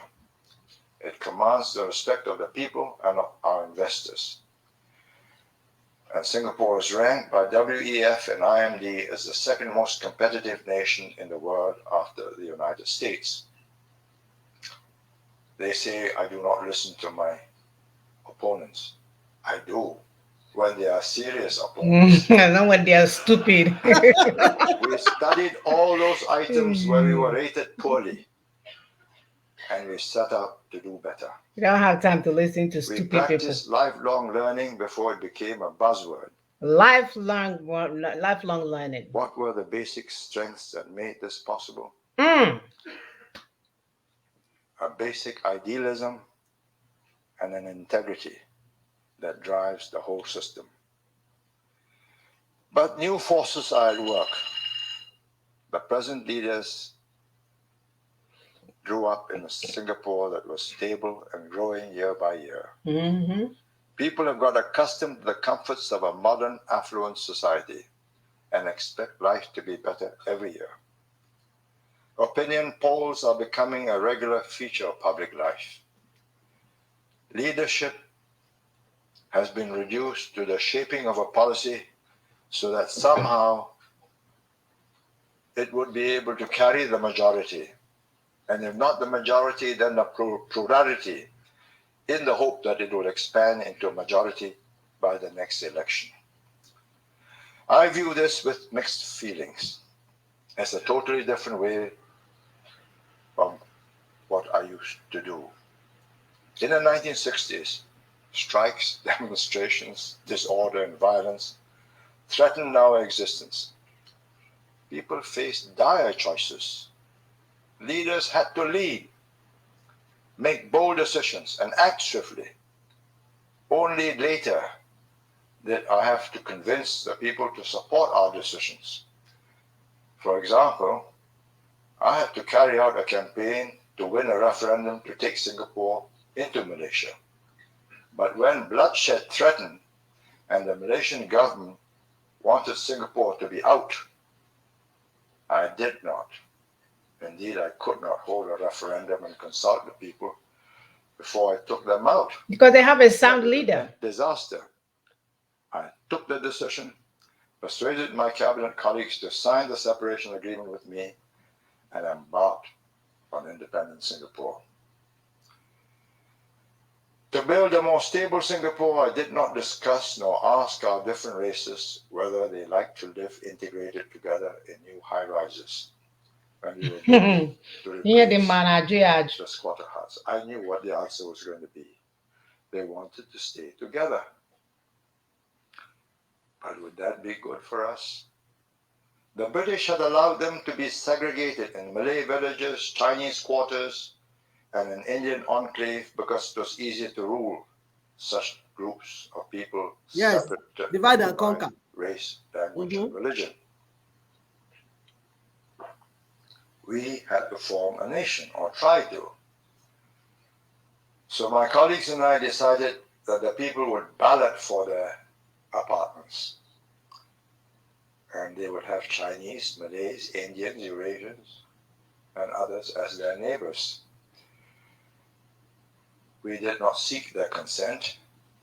For the first few years, they were not comfortable. After 10 years, it became a way of life. We did the same in the schools. Children used to be segregated into Malay, Chinese, Indian, and English language schools. Slowly and gradually, I persuaded parents to register their children for schools that use English and the mother tongue as a second language. And when they did so, their children graduated into the best jobs. Now we have schools with all races in mixed classrooms, and integration has become a fact of life. The business of government can be executed effectively only by people's representatives, exercising their judgments based on their mandate. The people had given me a mandate to join Malaysia on fair terms. When the Prime Minister of Malaysia was fearful of a bloodbath, I exercised my judgment to separate without consulting the people. So also racial integration in housing and schooling was part of my mandate given in elections every 5 years that I won.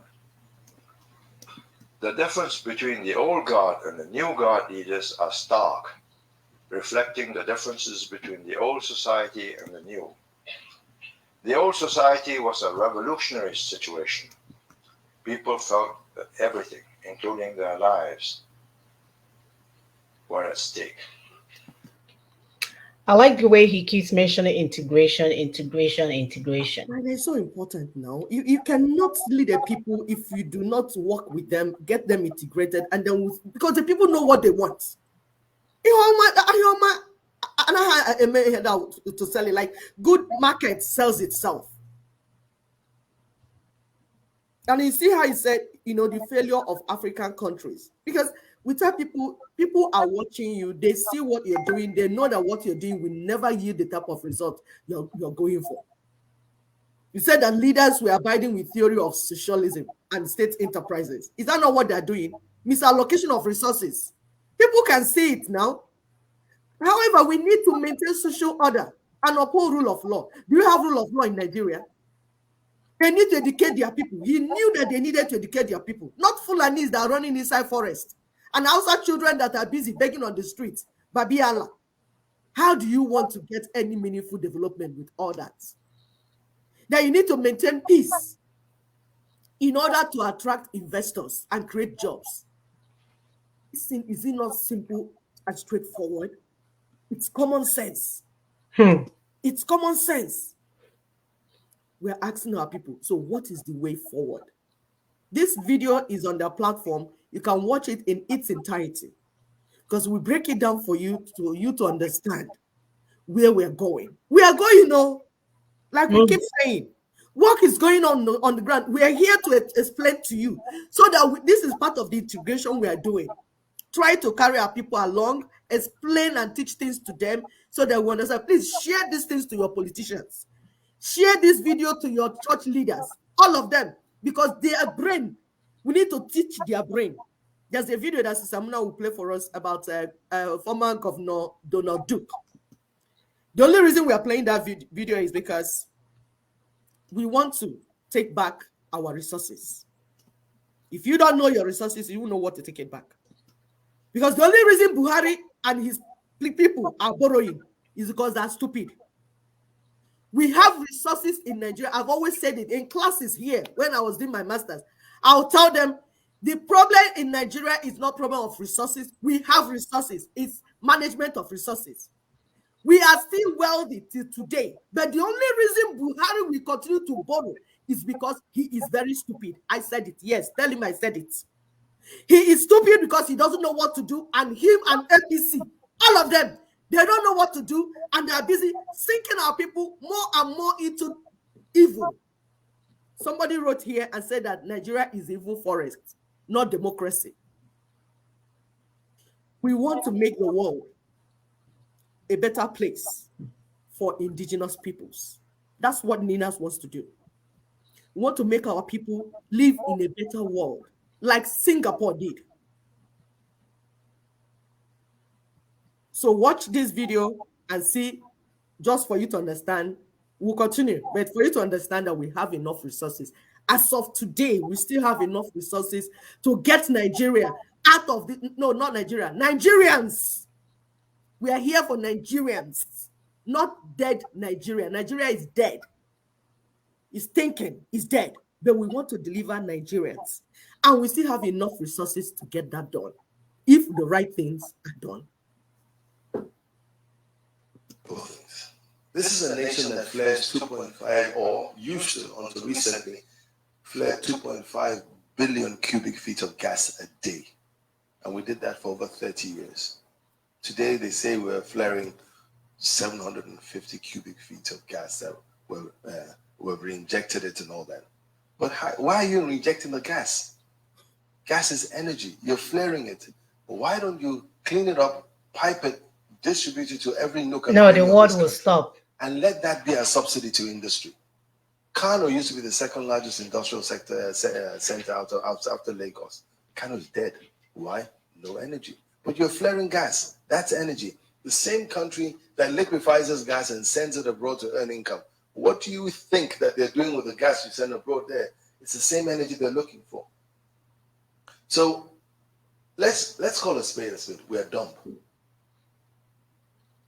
Is any white guy here? No. Okay. If I were a white guy, I would never believe I'm equal to you. That's the truth. Because it's not an award. Just because we walk on the streets, we breathe the same air, we have limbs and all that doesn't mean equality. Even chimpanzees walk, they breathe and all that. Because it is stupid. You flare the gas. But some other folks come and tell you, hey, give us this gas, we'll pay you for it. And you're happy to say you're in train 1, train 7, we're in train 9 of the gas, but you're flaring yours. So why not just, it will cost us $5 billion to build pipelines that would ensure that there's gas. 5,000, it's about $1 million per kilometer. 5,000 kilometers of pipelines around this country. Wherever you are, you're not far from gas. And that, believe me, give the gas free for industry.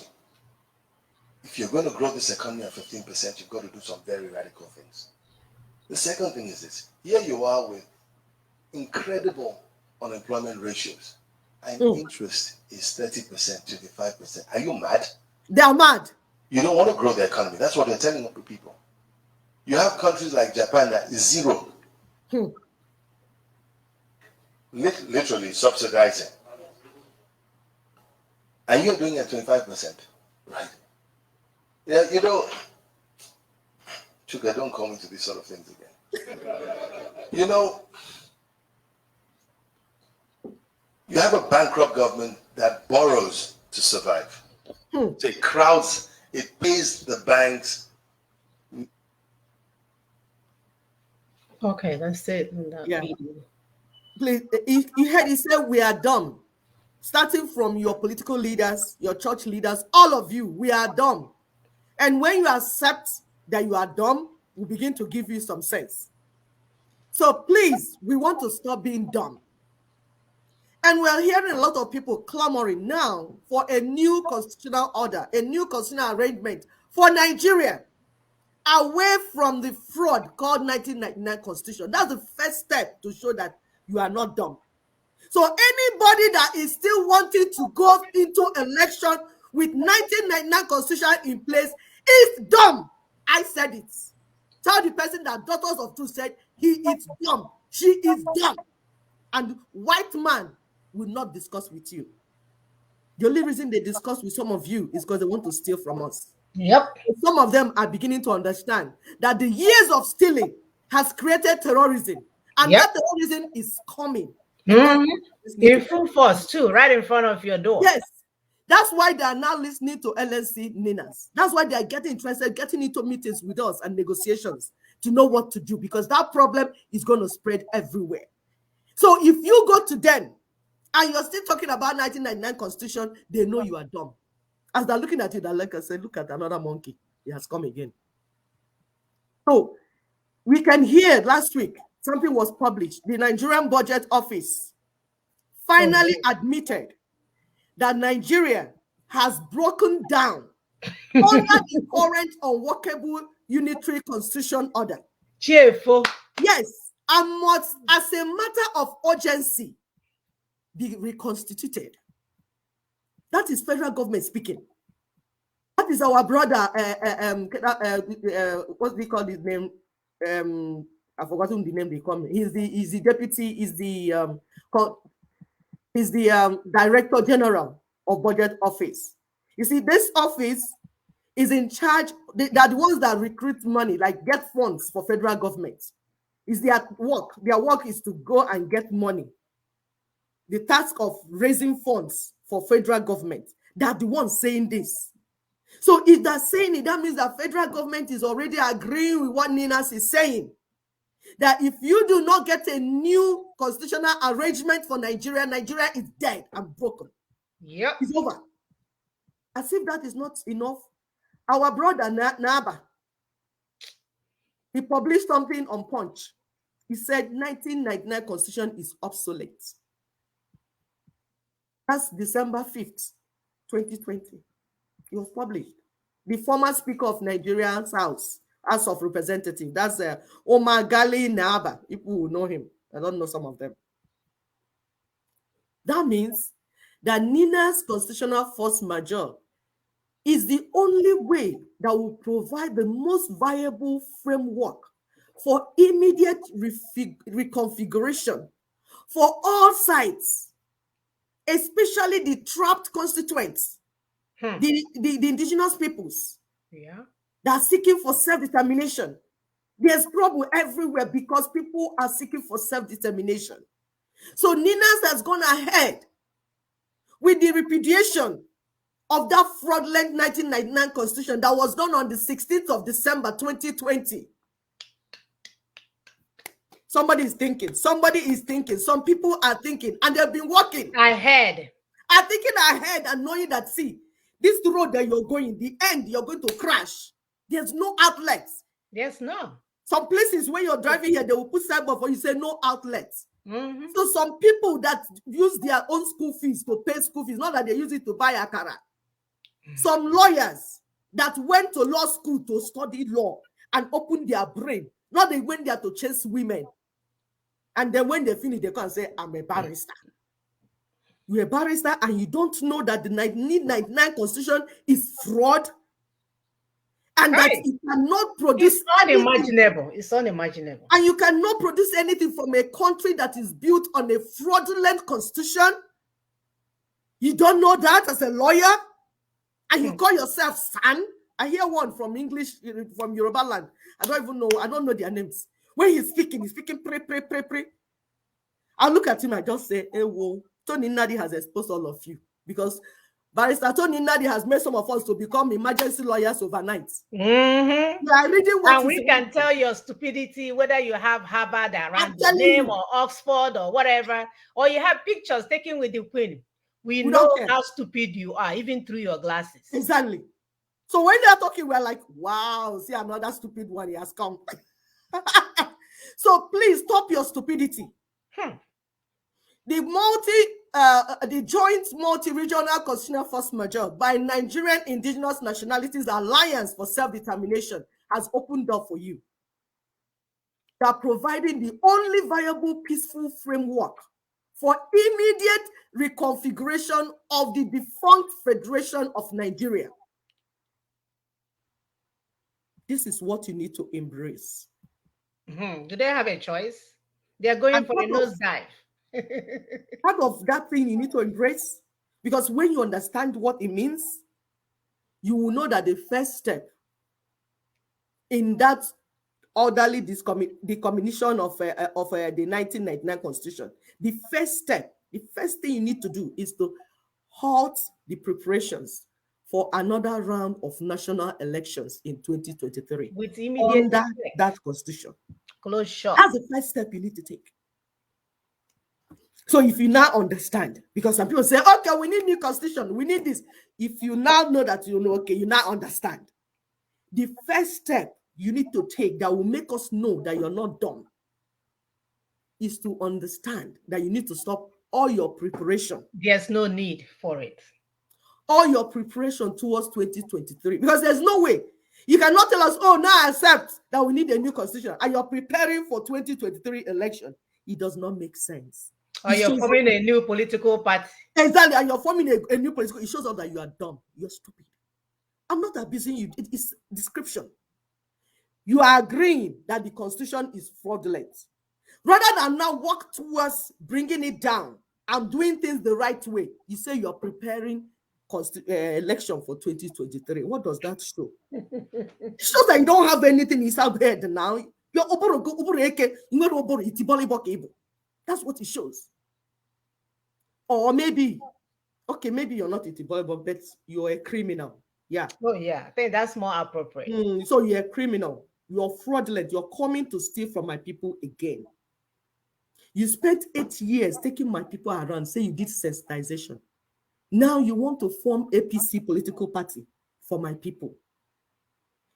When I rate the criminal, Ojono Obwoje, I think your own criminality is even worse than his own. Yep. Please, stop these things that you people are doing. It's for your own good, though. Not that we're waiting for you. We don't need you, because this project, we don't need Itibolibos to execute them. And by Itibolibo, we mean people that cannot think critically, not people that didn't go to school. There are some of our brothers and sisters on ground that we are discussing with that didn't go to school, man, but they're intelligent. They're smart. They can think critically. When we talk, they tell us this. So if this is like this, that means this is like this. I say, yep, brother, yep, sister, you get it. So my brothers and sisters in the village that didn't go to school, stop allowing them to deceive you with English. We told them they don't have a proposal on the table. They went and copied some things and say, I don't know what they thought they wrote to. I say, your stupidity is even worse than I imagined. Please share this thing to them. Share this video. Share this teaching to them, to politicians, to church leaders, and fraudulent freedom fighters. Share to them. Maybe they will receive sense. Because if they don't receive sense, it is them that it will hit, not us. We are doing our due diligence by doing our own part by explaining to you what is being done, for you to understand what is being done. Work is going on with or without you, because this work. And that is the beauty of what we are doing. That is the beauty of what we are doing. Yes. We don't need criminals to execute this work. You're shouting on the radio every day. Shouting on the radio and saying what you don't know. Meanwhile, you're criminally minded. We don't need them to execute this work. That's why they keep running away. They come and meet Tony Nadi. They will run away because the system is too clean for you to corrupt. It's still, when something is so perfectly done, when you come inside to corrupt it, it's difficult. That is why you can't see politicians coming around us. Because when they come, there's no way they can corrupt it. So when they hit the proposal, they fall apart. That proposal, the Nina's proposal, has become like the rock. If you hit it, you crush. If it falls on you, if you hit it, you break. If it falls on you, you'll be crushed. Yep. Because it is the people's proposal. It's the heart of the people. There's no room for corruption. There's no room for corruption. And that's why corrupt people cannot find a place in it. Some of them, we talk to them, explain it 2 hours to them. When they finish, you see them going kone to that side, because they are looking for immediate gain. They have seen that there's no space in this thing, making space. There's no space in it for them to steal from the people. So they run away. Or deceive the people. But those of us that are here to give, that the people might be free, that's why we are with the proposal. Because we don't want to put our money in something that we fail.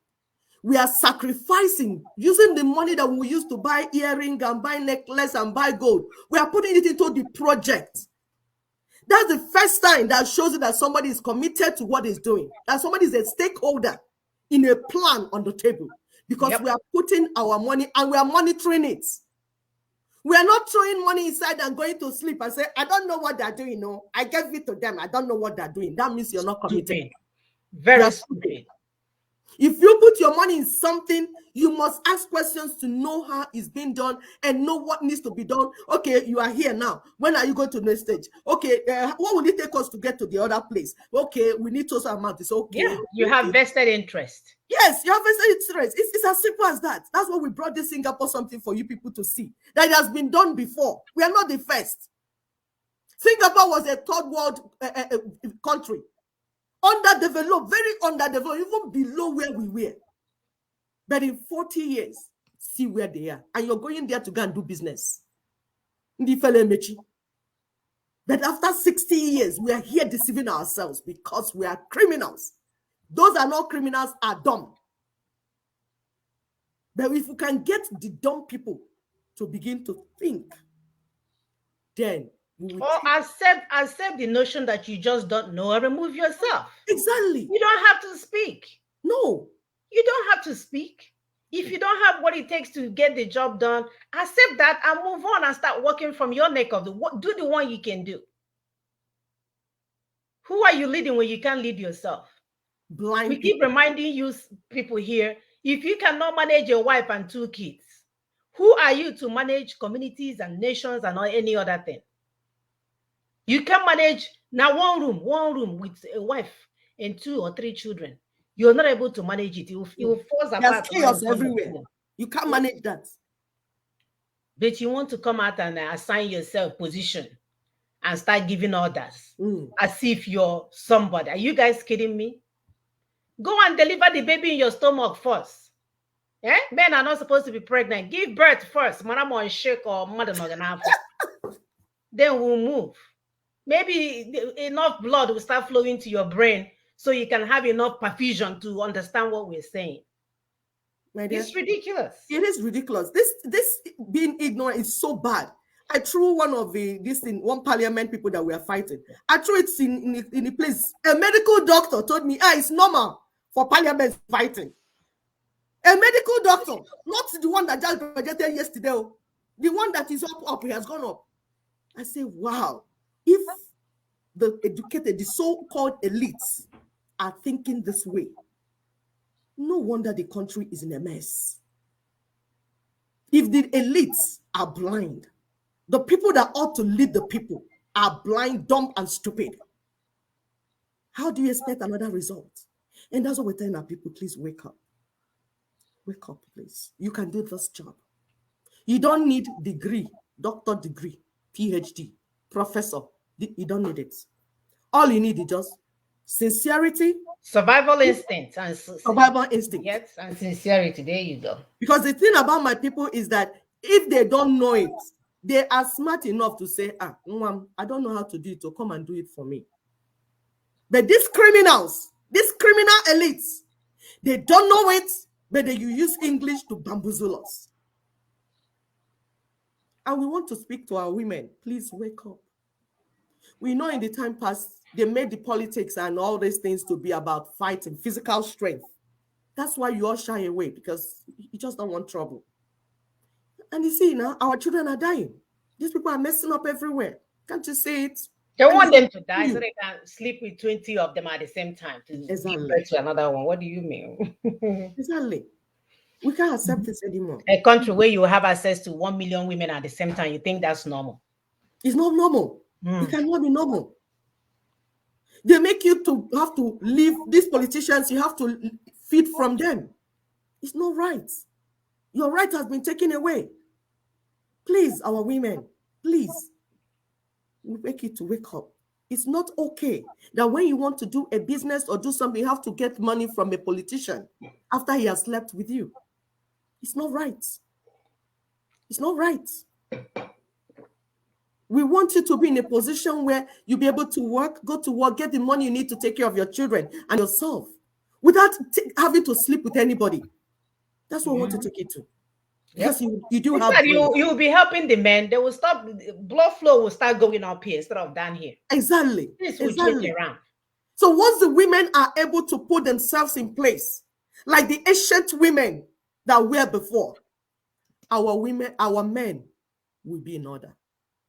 That's why we're calling on the daughters of the land. You know yourself. Things are happening in your neighborhood. We've not announced it here physically, but it's going on. People are working with us. Because we know that when daughters of the land arise, the children will arise. Our husbands will arise.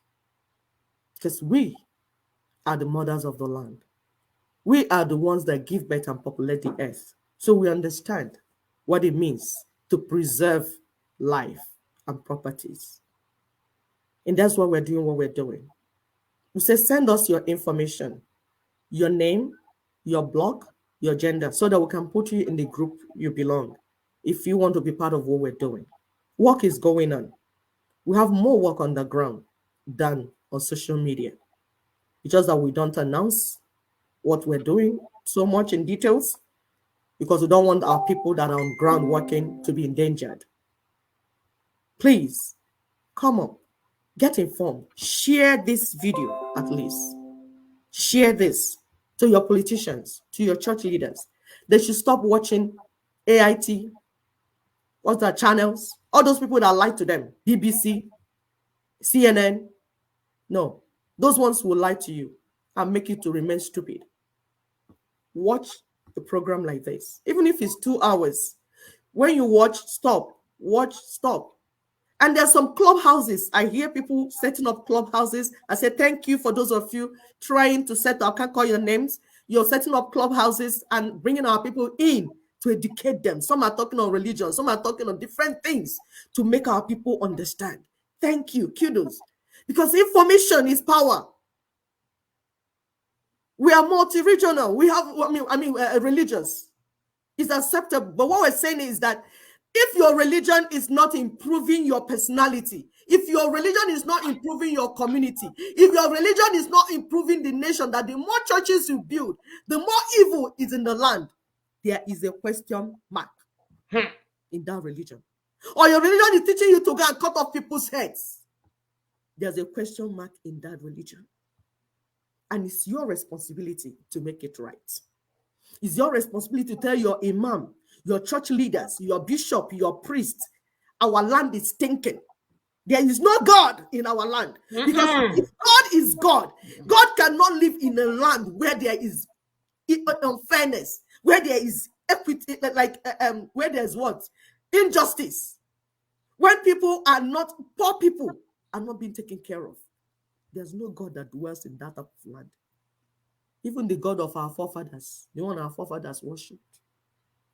Any type of God that is God, no matter why you're worshiping him, if that God has to live in a land where is injustice, where there is unfairness, where the poor are stolen from, the poor are destroyed, the orphans, the widows, the fatherless are not taken care of, that type of religion is not from God. It's from the devil. We need to take away that type of religion. We want to build a new society for our people. Thank you very much. Thank you. I know they are ready. That's the good news about all of this. We don't have to wait 40 years to see the outcome that we desire. We just need to understand what we need to do, and we'll get there. We are that smart. One way or that we have left, we have that level of smartness left. So follow what works. Stop deceiving yourself. Stop running around with people that will not get you where you're going. People that want to be relevant because they think this is all it's all about, to feel like they are part of what is going on when they have nothing to offer to our people. You always wonder where people will gather the what is the English language, the audacity to destroy our people for so many years, and now you want to lead them to go where? You should be in a doghouse. Around America, there's a place called doghouse for people that are not behaving well. But no, you came out of your doghouse and think you have to lead them to another mayhem because your name is destruction. Anyway, we've gone past 2 hours. I've posted our link if you want to join. If not, we call it a day. Our purpose here is to engage you guys, but we see that the information is so high level that people just don't know what to say. Maybe it's overwhelming, I don't know. If you want to contribute, please call the number on the screen, +1 774 338 0942. If you want to add, sort of contain your comments to the topic on table, because we have to go home. We have to go home. These things can be done. Constitutional force majeure is coming up, anniversary is coming up very soon. It's coming up very soon. So this is a way, an opportunity now for you to engage if you weren't engaged before. We talked about this for a whole year. And the sad part about all of this is that you are the people holding yourself down. We've given you the proposal on the table. Read the proposal so that you will know what to do and get your freedom. People are running around. They would rather carry fake stories or demonic stories or people doing all kinds of stuff, when all you have to do is to walk towards your freedom so that we can go home. And then in the comfort of your own home, if you want to watch a Barakata Aba movie in your house, you could. But what do my people do? They don't watch anything that will get them to where they're going. You're the one holding yourself down. You're the one that does not understand that by now we should be saying close shop. Some people are asking, oh, let's go to referendum, when they don't know what self-determination. These are the educated ones. When the information is out there, I don't even know how else to go about doing all of these things for you. But we want to take this opportunity to thank those that do understand and doing the work. Those that understand what it takes to get us to our freedom. And thank God, as we're doing this work, God is doing his part. We are not stressed. We are hoping that other good men and women will come on board and do the needful for our people to get the same kind of life that we are enjoying in diaspora. Anything else to say? We can round up. Yeah, you said it all. Our people need to wake up, because we know they're able to do this job, but you need to understand, you need to be informed, because we don't want blind people leading sighted people anymore. Is anyone calling? Yes. Okay. Go ahead, sister. Go ahead. Okay. Yes. Thank you, my sisters, for another inspiring presentation. So, I mean, everything that has been, you guys have presented and continue to present, yes, I strongly believe that every one of us knows and understands that there's a problem in our land. So there's no doubt about that. I guess the problem is everyone trying to, solve the problem, but going about it in a different way. Some are not actually the right way, but because everybody wants to be relevant, they want to, continue on what they are doing without stopping and thinking, wait a minute, why have we not, achieved anything? So we have to, let's reassess. Let's do some reassessment to see where we are getting it wrong. And also see what others are doing and make some adjustments, even if it means working with them. So everybody just wants to continue on their path, whether it makes sense or not. And that's a big problem, and that's a big setback.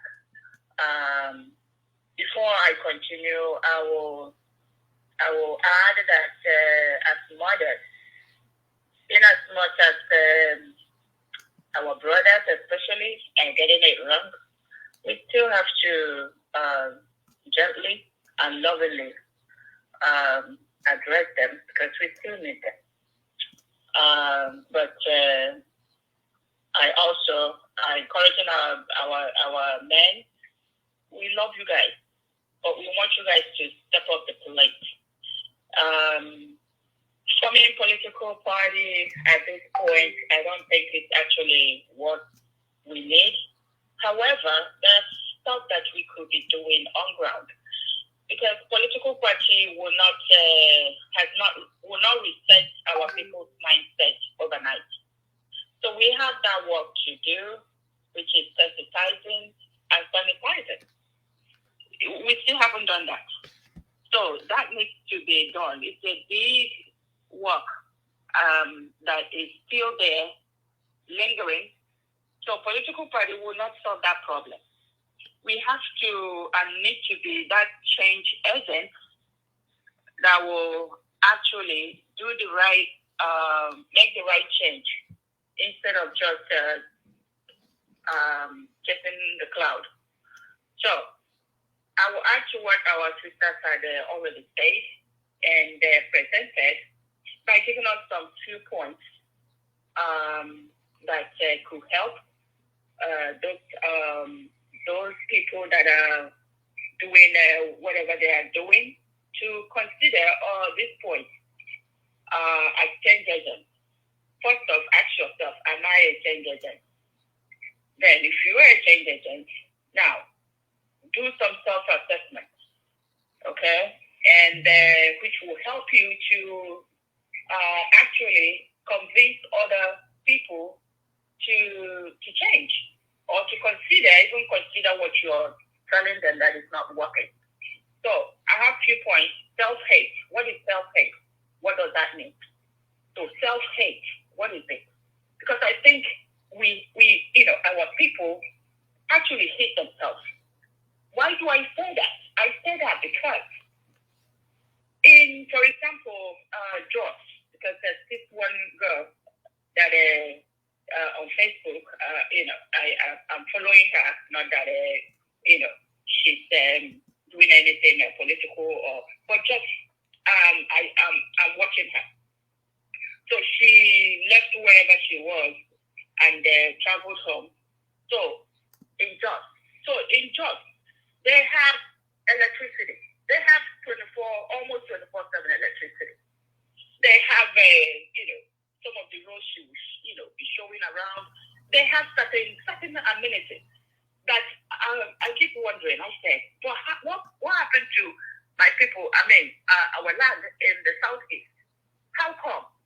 So I think it's also our so-called governors and senators. I keep going back there because they have so much to do with our situation as well. In federal-wise, yes, the NINAS is working towards that. NINAS is already doing what NINAS is supposed to be doing when it comes to federal aspect of our problem. But in the house, inside, what are our governors, our senators, local government representatives? We need to hold them accountable. If they love all our land and they have the best interest of our people at heart, they're supposed to be using the little allocations they are being given to do something for our people. Another point is mismanagement of resources. Who and how are involved in doing this?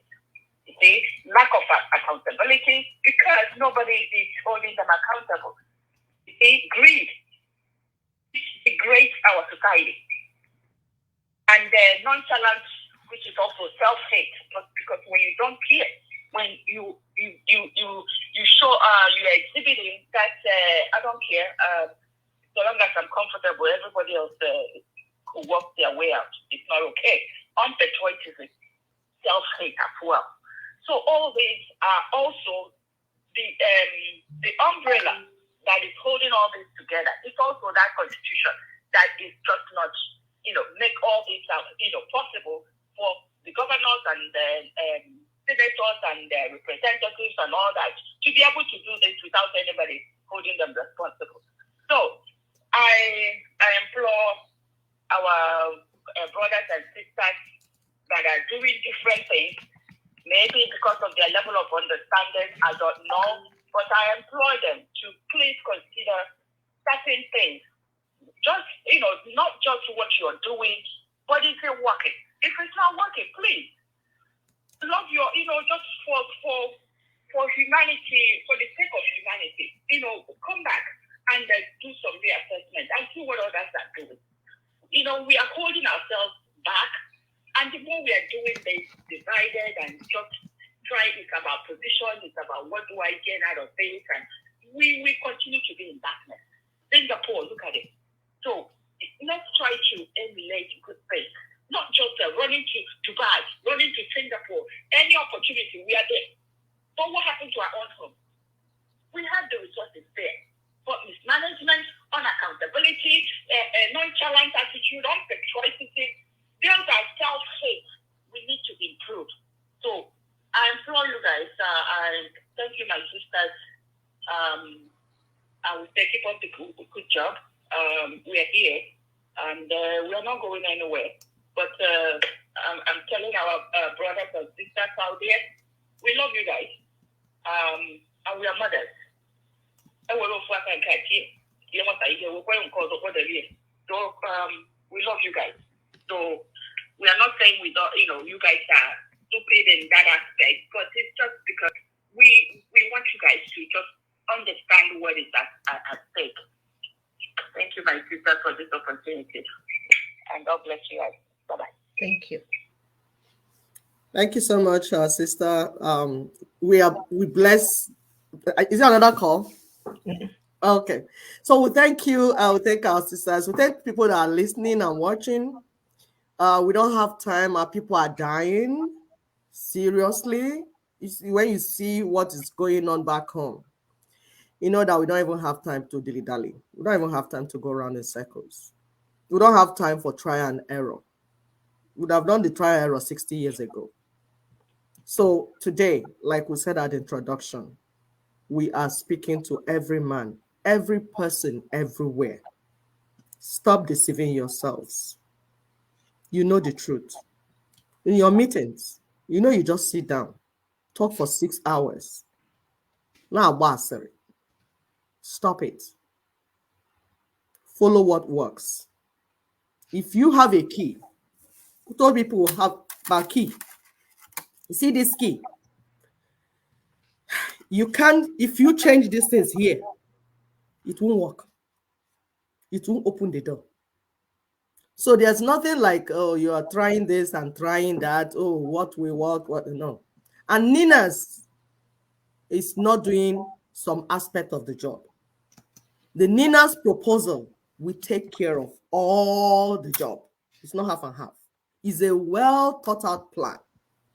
And we employ our people to go and study it. However, work is going on.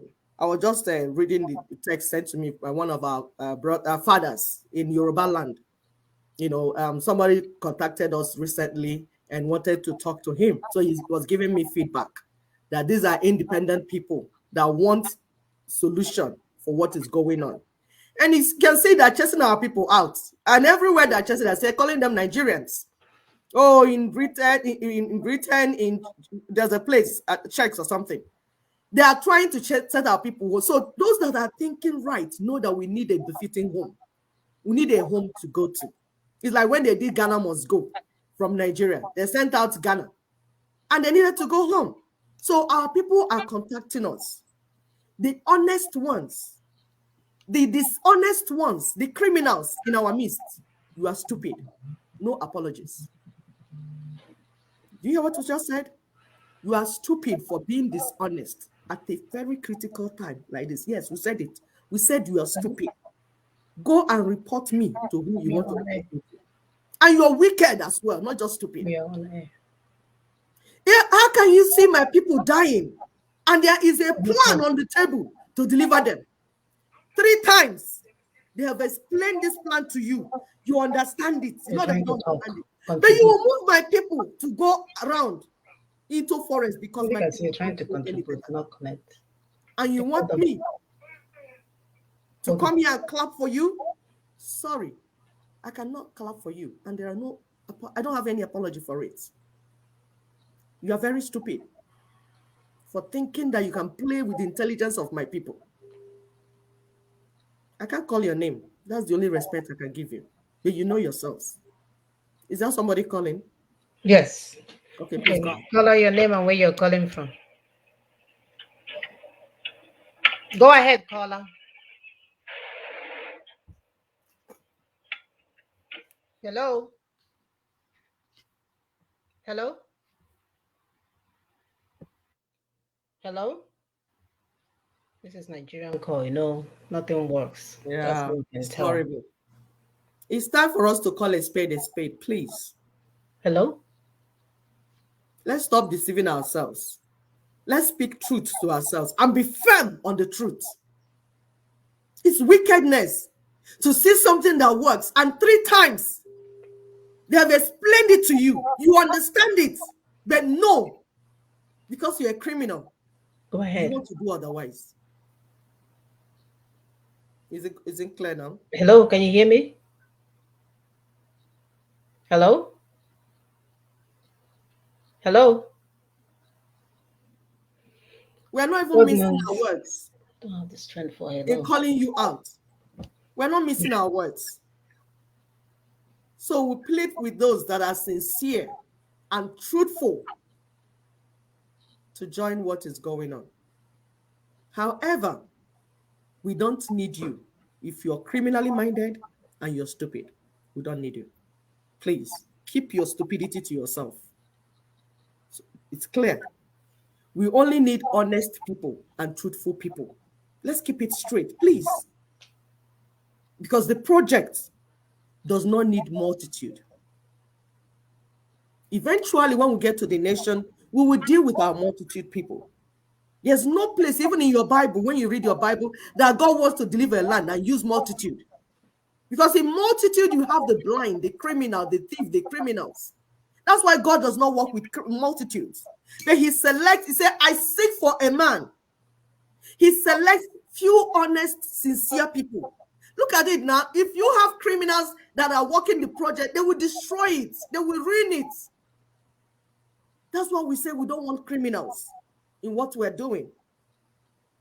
We want sincere, truthful people. Please. It's that simple. Because when you have criminals, they would discourage the people that came out to work with all their mind. That's the issue about having criminals in your midst. If you have these honest people, they will discourage the few people that came out to work. That's why it's important. Please, Mona, when you get anyone, I will stop. Yeah, I'm trying to connect them. Okay, caller, your name and where you're calling from. Caller, can you? Yeah, caller, go ahead.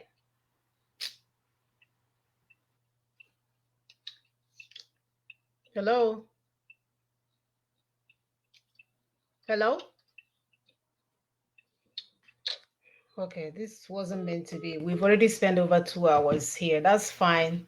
You know, that's the thing. We know a lot of our people are watching, but you would never see their names on here and they would like to contribute and all, but it is what it is. So please watch the video, share, definitely share it out to the criminal politicians that we have parading as leaders that have been leading us into hell all along and then leading their children to Harvard and all the westernized countries for them to live their best lives. So until next week, we'll see you guys. We thank you for not missing words. We are not here to apologize to idiots. We are not here to apologize to people wasting our people's time as if 10 years and 12 years is not enough to wander in the wilderness. If you see what works and you're not trying to promote it amongst your people, then you have yourself to blame, nobody else, you know. So I don't know about you, Sister Choma, you can apologize. I'm not apologizing for anybody wasting time when my people are being killed on a daily basis. I don't know, there's nothing for me to apologize. It's only easy when it's not your son or your daughter, because I bet if you are a well-being mother in the village that have lost your son to criminality, I don't think you'll be using the same words. But of course, when your children are in a safe place, it's okay for you to offer grace to mercy to criminals that are delaying the process, doing things that doesn't work, taking us in a merry-go-round, knowing the cost of that action. It doesn't sit well with me. So brothers and sisters, we'll see you guys next week. Have a wonderful weekend. Love you. Bye.